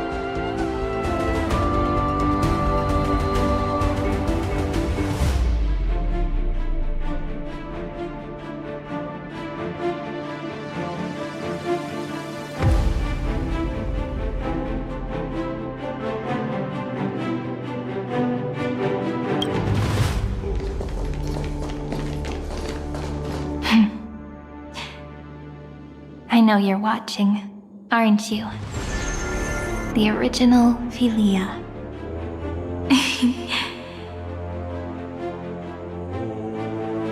Weird.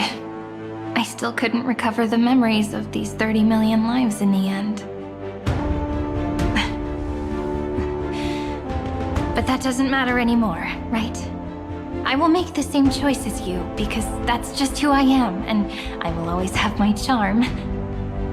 Losses are a constant on the flame chase journey, but even if everything fades away with the wind, there's one feeling that will remain.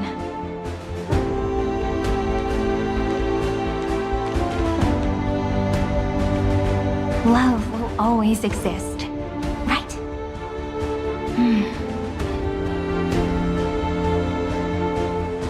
Let's write an ending unlike any before for this world we so deeply love.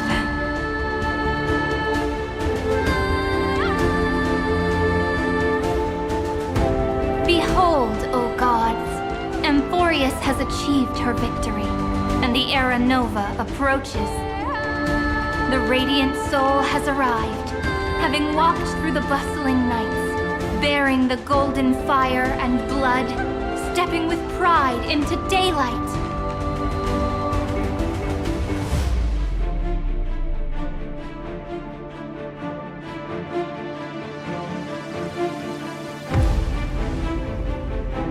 Amphoreus! I do not call your name suddenly, or without cause. I come here to recount history. In this world, they fused burning golden ichor into their bodies. Will destiny remember their names in days to come?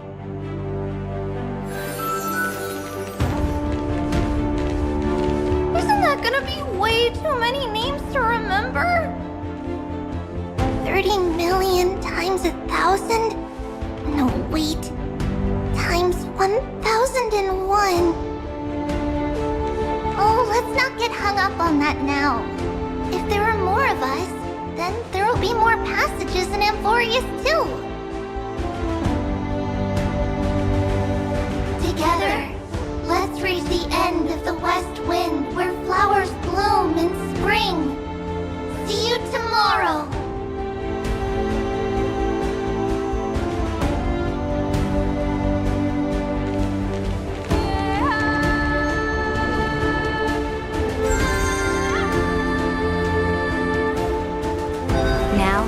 People of this world will no longer be bound by a single rule, but will make their own laws. Though the Imperator's figure may seem rather small against the stars beyond, she will suffice as the cornerstone of the world and become the foundation of the greatest empire. Looks like this will be a feast that never comes to a close.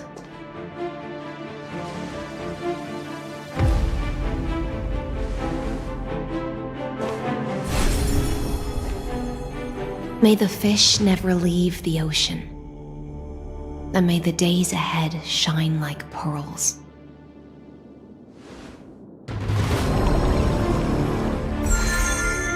May the gentle sky watch over all beings. There'll be no more distinctions of status or rank. Only you, me, and everyone's shared hopes. Reason or defects, they will all be sown by my own hands. If there's anything else to say, I urge future scholars not to put me on a pedestal. Just make use of what I leave behind. May the newborn dawn keep the world's eyes ever bright. Their defiance may be bitter. Romance shall never perish.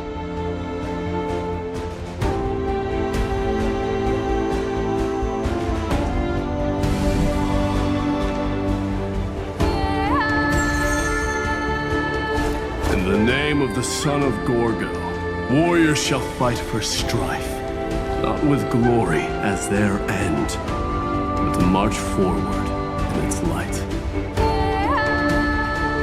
Even though death shall eventually separate us, let every embrace we share be without regret. Why are you guys all so serious? Fine. Then I'll wish for there always to be water in deserts, and gold in fertile soil, and for everything in this mortal realm to be attainable through trickery.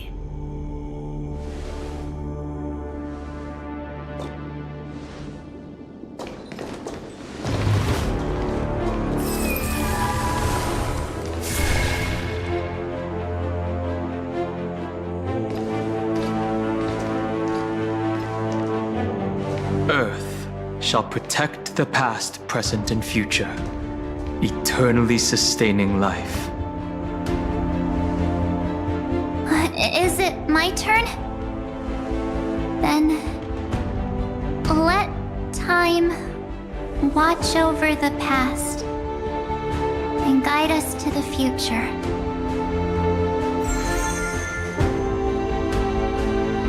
Just like the Trailblazer. It isn't like you to be this serious, partner.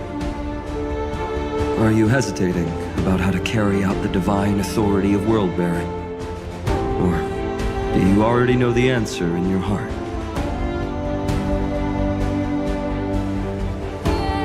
That's right. Just keep moving forward. In your own way. Bring a true dawn to Amphoreus.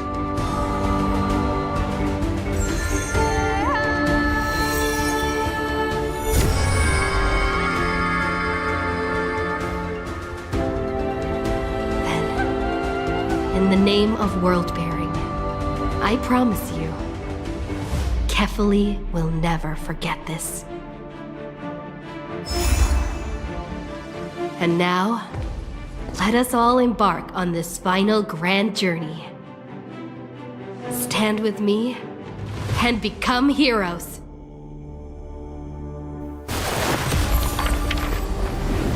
Turn over this nearly eternal page.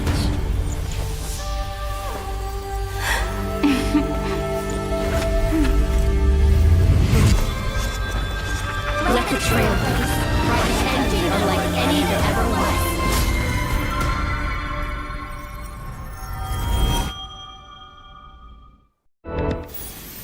In the legend's ending, the world was pure chaos.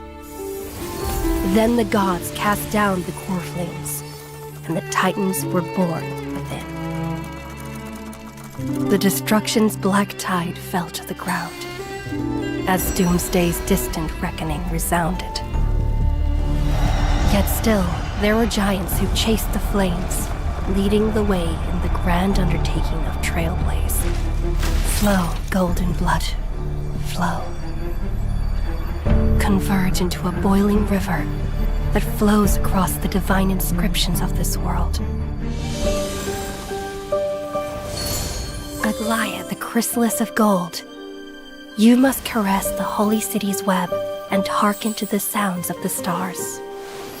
There shall be the three-faced goddess traversing through myriad passages, bearing tidings to you from the universe.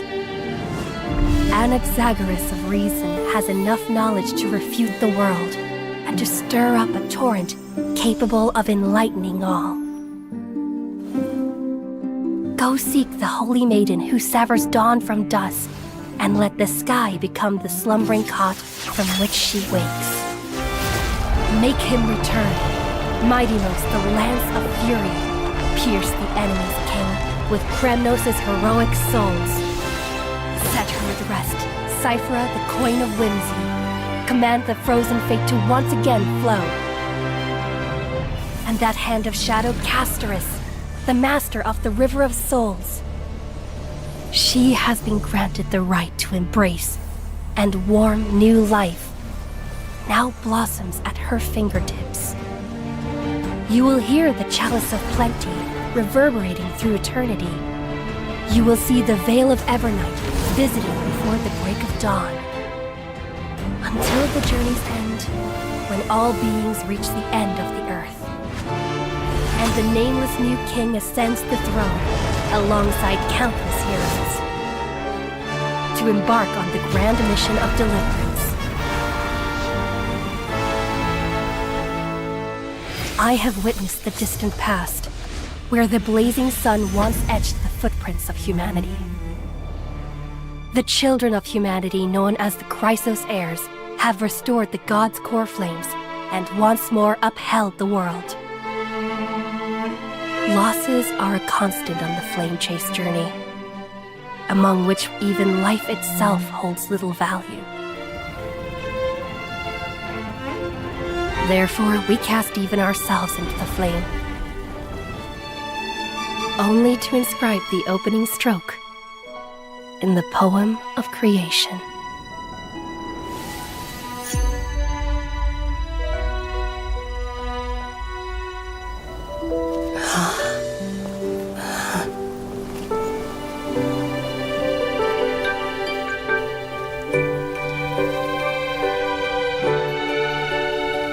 Of course, this will be a romantic story like none that has come before. You think so too, right?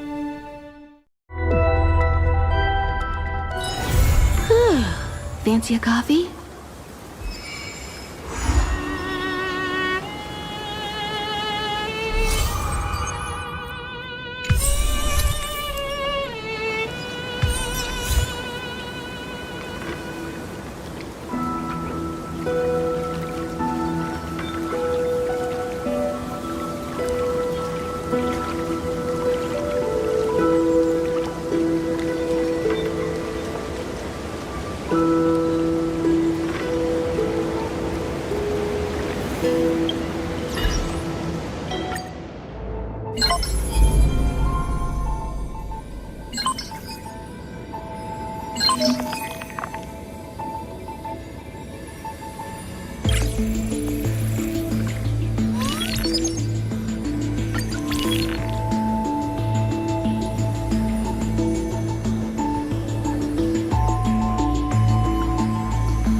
Will win. The fanatical followers of the Eon of Erudition, or the audacious plots of the monarch playing against heaven? The Atavis search forest's monkey creatures, the steel soldiers reviving the Emperor, that Theoros' visage of arrogance. On her chessboard, all faded to null. In the name of Amphoreus, I will grant freedom to the blindly faithful. The monarch stood before the inorganic throne, driving the scepter into the Emperor's vacant gaze. Even the gods beyond the sky shall crumble like the Titans, as she swears to seize the glory of conquering the stars. Who will win? The immortal faithfuls of the Eon of Abundance, or the storms dancing between the chessmaster's fingertips? The pawns slay the birds, the knights trample the wolves, the rooks smash the trees, and the queen severs the head of pestilence. In the name of Amphoreus, I will grant eternal rest to the immortal. The Cienjo lays forth the ocean's tribute, which the monarch grants to her loyal Gladius. And upon that night's sorrow-marked visage appears a smile, precious and rare. Who will win? The raging waves of war from the Eon of Destruction, or the sharp blades of the Empress that has never tasted defeat? Even in the face of the power that swallows the stars, neither monarch nor subject faltered. They would prove their golden blood outshines the lifeblood of the gods themselves. In the name of Amphoreus, I will grant destruction to the destruction. The monarch's Coreflames supplants the flames of annihilation. Soldiers drink deep of the golden blood of the blemished one. She has slain the wellspring of tragedy, once again usurping destiny's crown. Who will win? The light of the esteemed gods beyond the sky, or the Coreflame lighting up the world in the Imperator's heart? The fury of the stars surges forth, boiling at the edge of the galactic empire. Mighty factions will surge into her realm, yearning to seize back the splendor of old. In the name of Amphoreus. Stellar winds scatter the enemy's remaining ashes, as golden blood once again congeals into familiar epitaphs. The master of the infinite cosmos lifts the edict high, declaring to her boundless, ceaseless realm, I shall conquer the heavens. and all stars shall submit.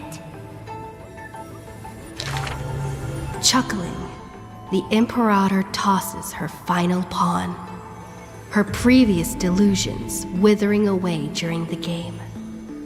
She wiped off the formations that were purely imaginary and caught a glimpse of rust blooming upon the throne.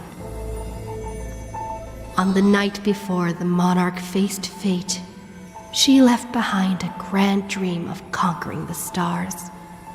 In time, she shall become but a humble pawn, so that this grand illusion retains a sliver of truth.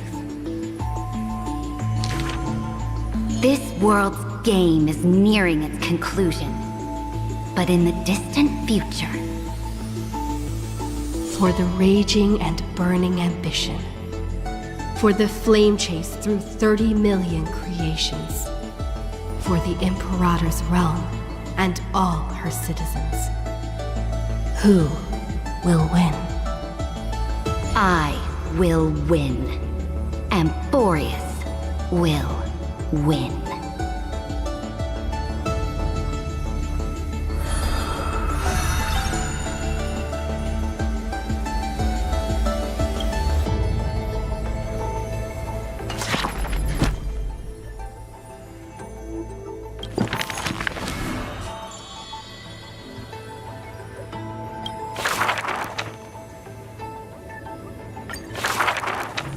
Before arriving at Amphoreus, our last stop was Dan Heng's homeland, a place called Xianzhou.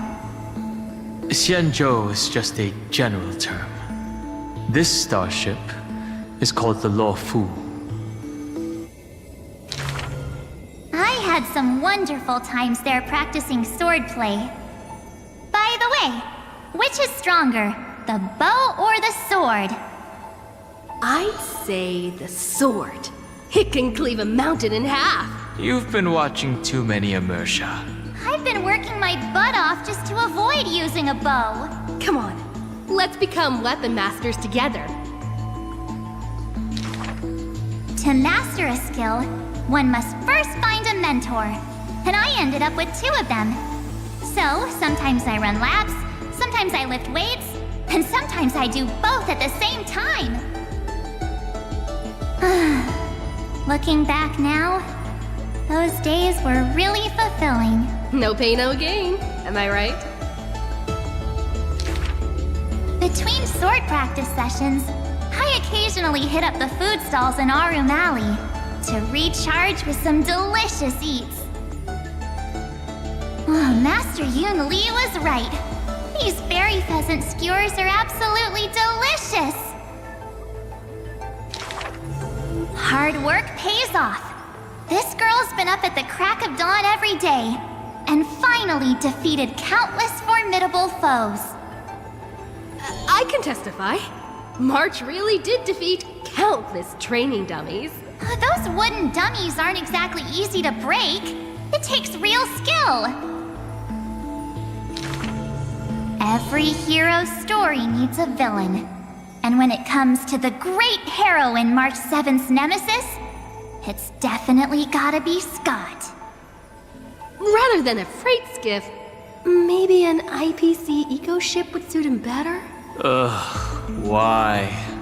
After all, he's got a knack for talking like animals. During the decisive battle, I defeated Scott with my epic move, Star Shatter Shard Supreme! Did you actually master that move? Well, naming moves doesn't cost anything. There's still some space left, and I just happened to find a nice photo. The floor is yours, Master Dan Heng. Don't be ridiculous. It's clearly Dan Heng's brother here. As I thought, March has some hidden powers there too.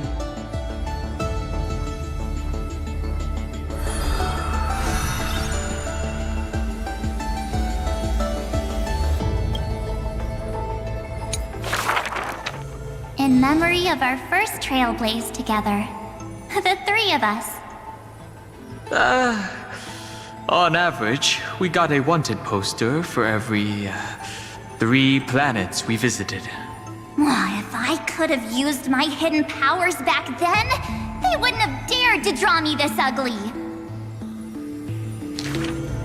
Playing hide and seek with Hook was fun. Those kids under her command have quite the hidden talent. When both players in hide and seek are experts, it will turn into a contest of who can last longer without food. On the day the overworld and underworld were connected, I too took a seat on the first cable car. The chairs were so hard that day. My butt was killing me. Let me teach you a trick. Just keep standing instead. Then how could I call that taking a seat? For the sake of walking smoothly towards tomorrow, we sealed away the truth of the decisive battle, along with our memories, in a box. The juice that day was delicious. I want to drink it again.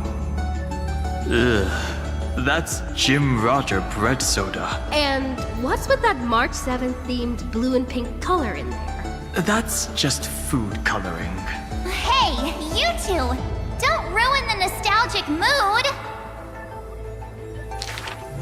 Visiting Yurillo again for the Soulworm Festival, I put on some pretty clothes specially for the occasion. Oh, look! Don't I look like a princess? So that's how you've seen yourself all this time. I want to change my clothes and become a devil too. Little ice bear. A sweet little Snow White ice bear. I wonder if it's found any friends yet. I think I saw it in Penacony. Hey, why don't we turn it into a universal social media star? That niche is already dominated by trotters. That big guy who once raised his fists against us is now the hope for Belobog's revival. Mr. Yang was practically drooling watching that. Too bad he wasn't there that time. Not necessarily. By next time we visit Yurillo, will it have turned into an ocean planet? Then wouldn't those polar bears have to be renamed water bears? The data shows that Yurillo's environment is slowly recovering, but the ice shouldn't melt too quickly. Time to remove those floaties from the shopping cart.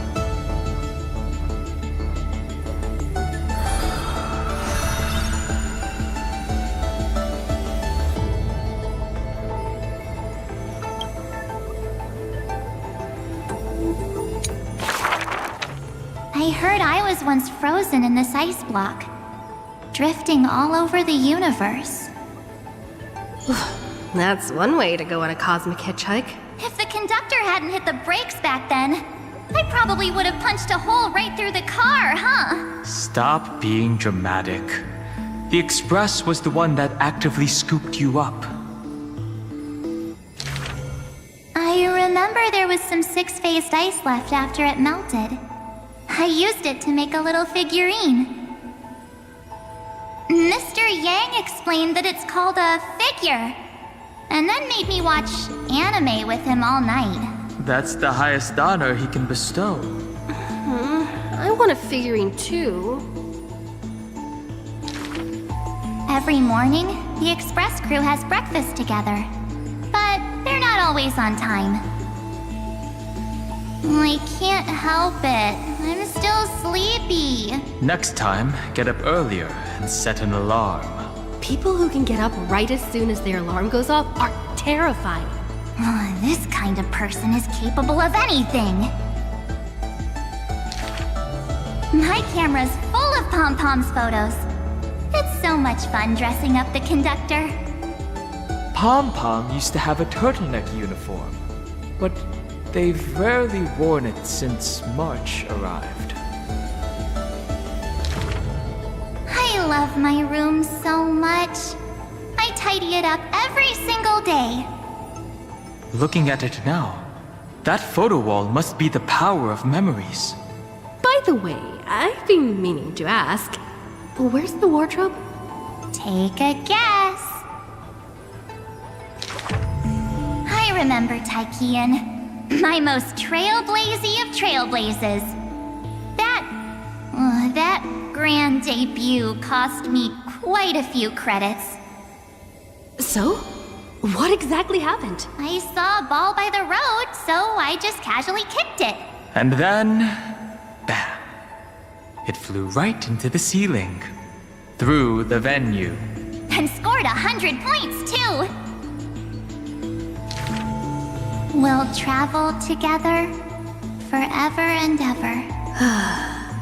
That line sounds familiar. Memories weave the past, bit by bit. They stretch long behind me, like shadows on the path I've walked. I wonder, what stories will the future me create?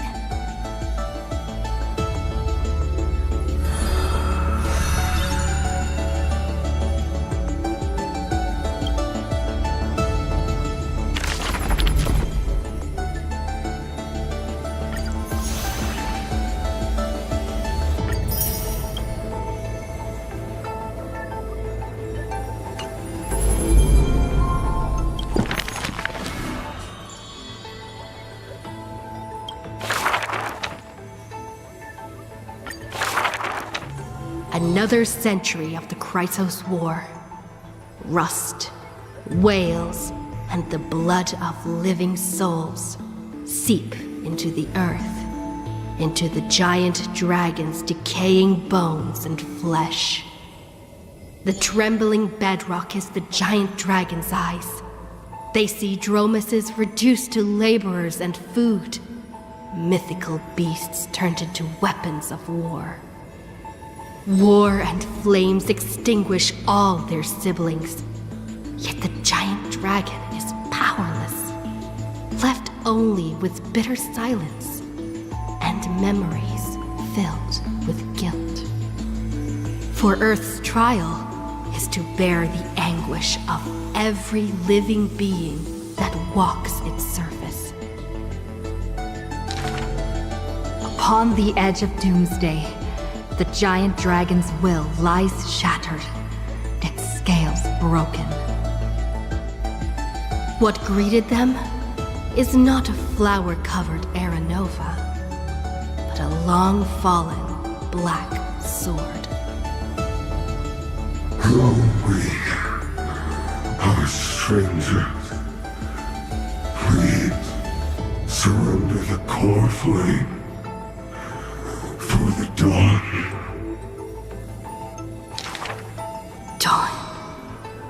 Dawn? If this puppet of destruction yearns for dawn, then what awaits at the end of the flame chase? The torment of the Black Tide, the sacrifice of their kin. Is it an undeserved destiny, or merely futile lament? Won't accept this. The twisted rocks rise like a roaring tide. Yet the Swordmaster shows no fear, merely sighs, as if long accustomed to such sights. The rusted joints are shattered, one by one. The cracked husk peels away, spilling golden blood. The earthquake that engulfs Amphoreus lasts for 3 days and nights. In its final moments of defiance, the giant dragon suddenly realizes this flame chase is nothing but the kindling of self-pity, the breeding ground for calamity. Yet, Earth's end is not dimmed by the shadow of the dark blade. In that special recurrence, the blazing sun extinguishes itself to set the destruction aflame. At that time, as the giant dragon sinks into the earth, still chewing on the pain of betrayal, it hears the footsteps of Evernight. I need a helper to watch over time until the very end. Evernight waves her sleeve, bathing the giant dragon in a memoria tide. And so, the giant dragon sees the past and present of Earth, and understands that the starry sky is forever out of reach. The 33,550,337th eternal recurrence. The demigod Terravox feigns their fall, using the tides of memories to dilute their existence, forging an arc with Earth's Coreflame. In that 1,000 years of defiance, heroes of golden blood meet their tragic end, while the giant dragon remains deaf to their plight, only silently gathering their exiled kin. The pact with Evernight is simple.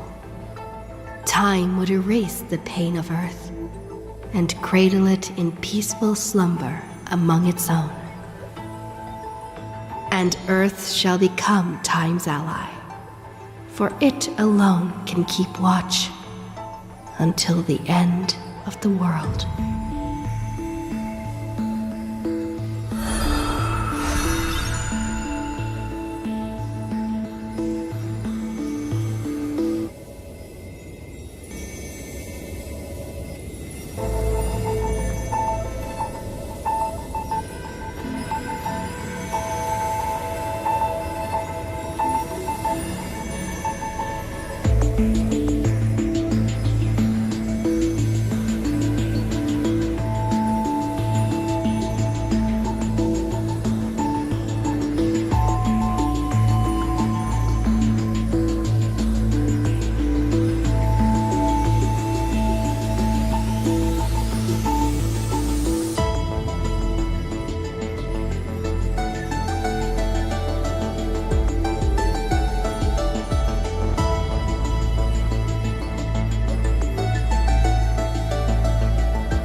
The flame-chasing heroes once scorned the giant dragon, for they refused to crush any foe beneath their feet.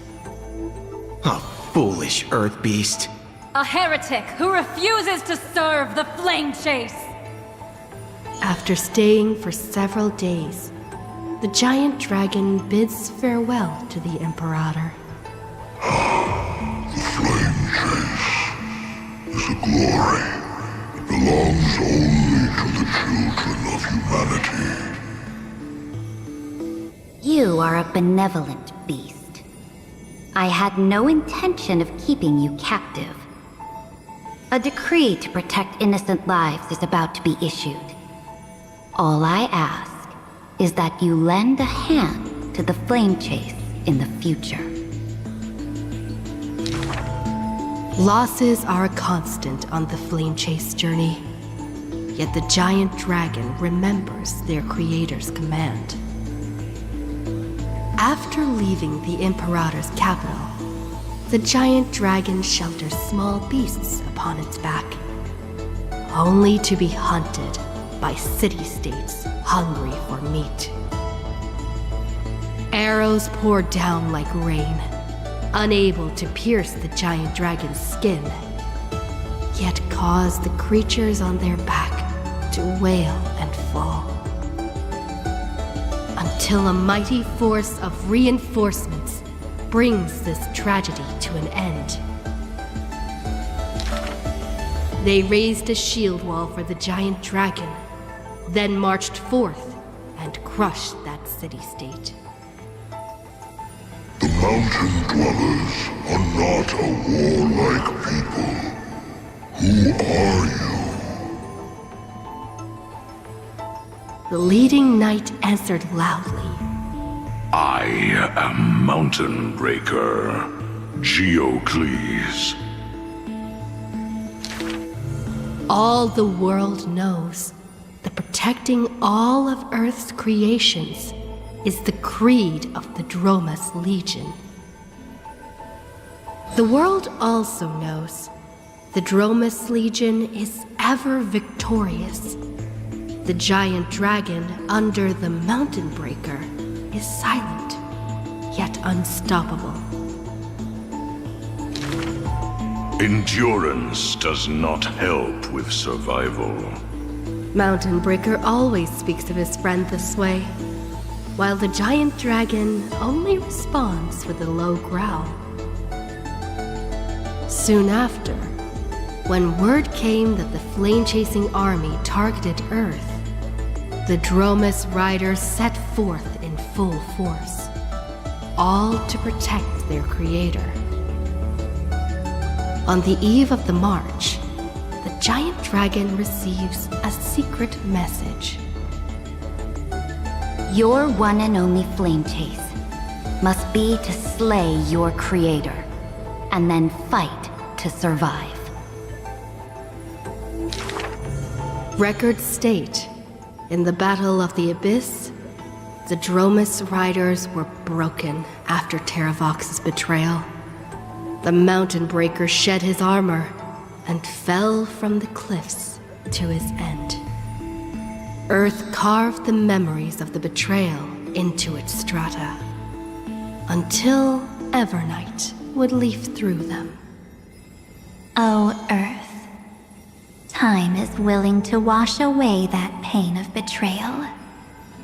As a memo sprite, the mighty Mountain Breaker reunites with the giant dragon. His voice trembles in a whisper. That couldn't have been your choice.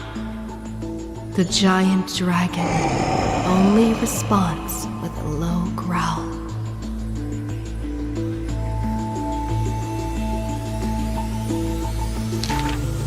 The giant dragon and their comrade dwell in the abyss for 1,000 years, until the Azure Dragon returns from among the stars, stirring up the dust of destiny. He is one of our kind. The giant dragon lifts their eyelids, gazing at the azure-colored Long Scion, knowing that dragon's body bears the sworn duty of protection. But in Mountain Breaker's eyes, there is only resolute determination. That is the permanence. The permanence can heal the divine form of the giant dragon. The permanence can guide life past its end. At the edge of the world, watching their comrade's silhouette fade away, the dying giant dragon shakes its head and sighs. The permanence is not a panacea, but rather a bridge.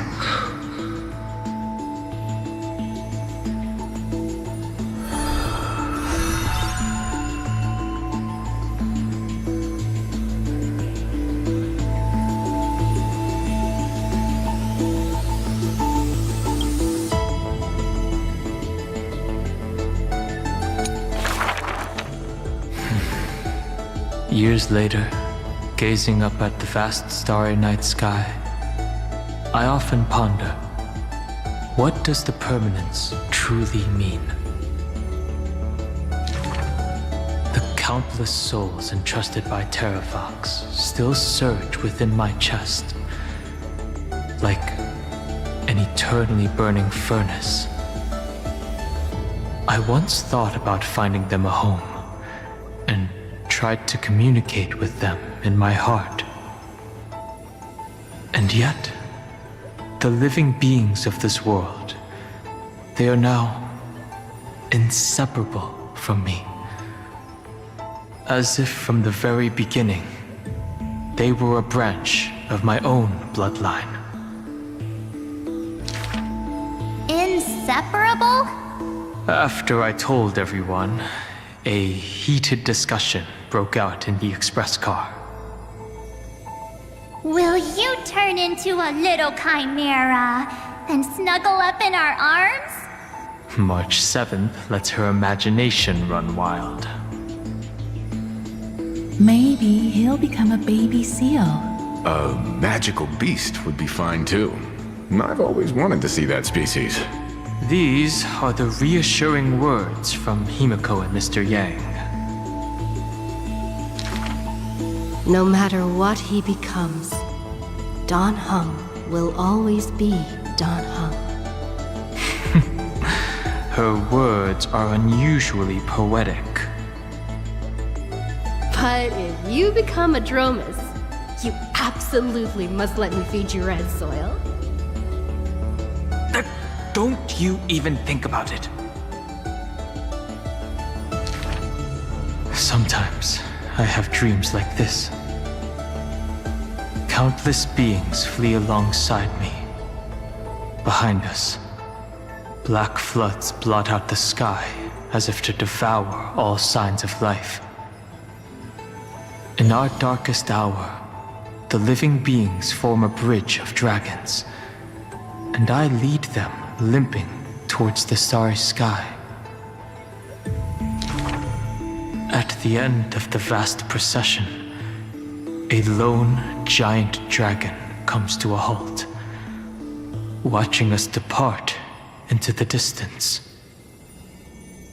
The children of Earth will always find their own path.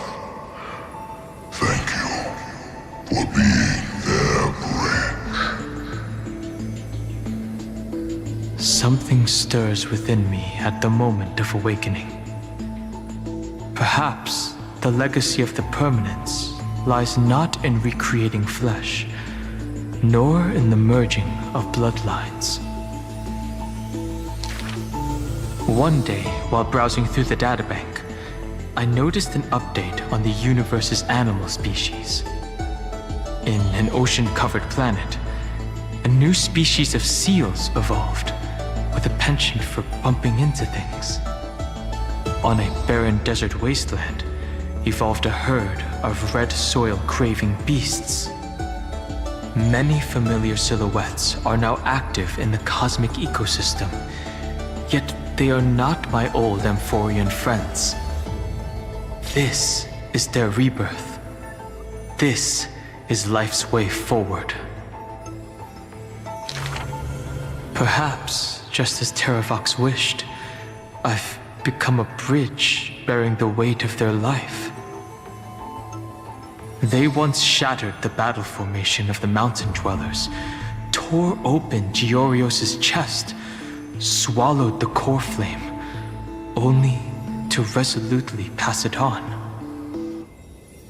Creation will always betray its creator, just as witnessed at the dawn of civilization. Frail beings betrayed the dark tides, climbing onto land, ascending the branches high, finally betraying their home and gazing upon the stars. The furnace in my chest still pulses. In the gaps between the heated torrents, I sometimes find myself in a daze, catching glimpses of that colossal figure in the cosmos's cracks. It was a giant dragon, named the Permanence.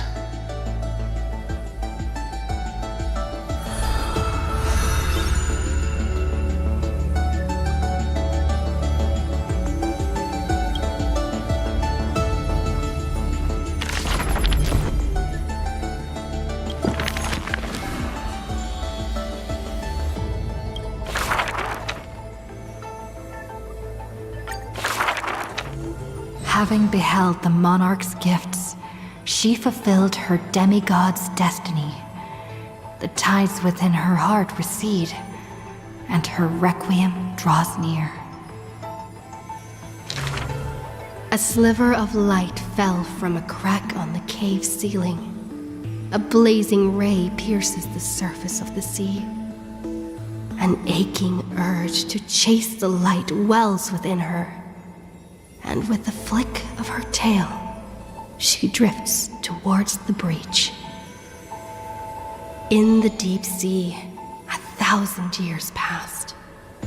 The sea siren once swam to the shore with unwavering will. Fish gathered in silent procession to escort the princess to her final rest. The moment she leapt free from the water, she felt the waves stirred by peals of laughter. Mirages of her friends shimmered and faded, and songs of joy rang out from the shore, just as she had wished.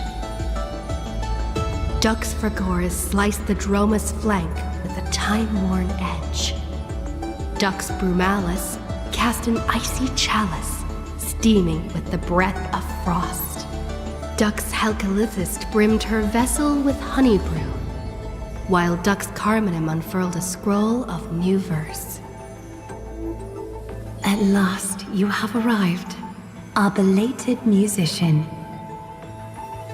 The gold weaver's silver needles hover in the air, weaving beautiful outfits for her.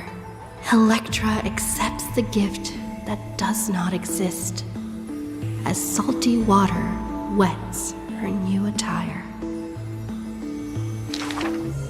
She knows this is not reality, just like the world she loves.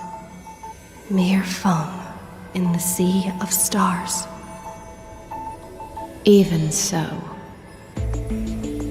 she drank down the warm glow in the cup, as intoxication flew from her fingers into music and song. In the drunkenness granted by her mother, in the dream granted by that drunkenness, in the feast granted by that dream. I, too, shall have my fill of feasts. Now sober, she begins one last song. The musician plucks her strings in the spring, and the waltzing hem stirs the water into waves, revealing memories in throngs. She sings of the once awakened Titan, how the princess accompanied the queen to swim in azure waves. She sings of the confident and dashing monarch, of loyal knights who marched with the Imperator to seize the solemn states. She sang of the one destined by heaven's will, of demigods who bore 1,000 years of watch for the hero. She sang of that little gray fry, and how the Gladius defended the Deliverer from Apocalypse's storms. She sang of herself, a cup made of fish bones, ever waiting for someone to banish the nihility within, pouring the honey brew of fate for her to the brim. She sang until her voice turned hoarse, and the spirit water she held was no more. The honey brew ran out, the final notes dispersed, and the feast of fantasy shattered in turn.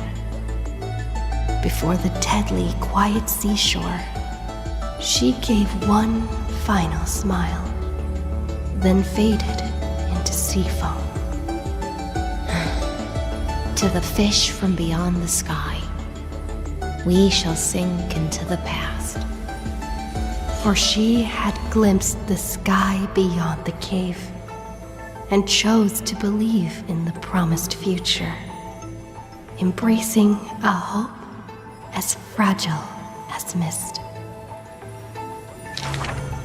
You must carry the new sun and swim toward the distant horizon.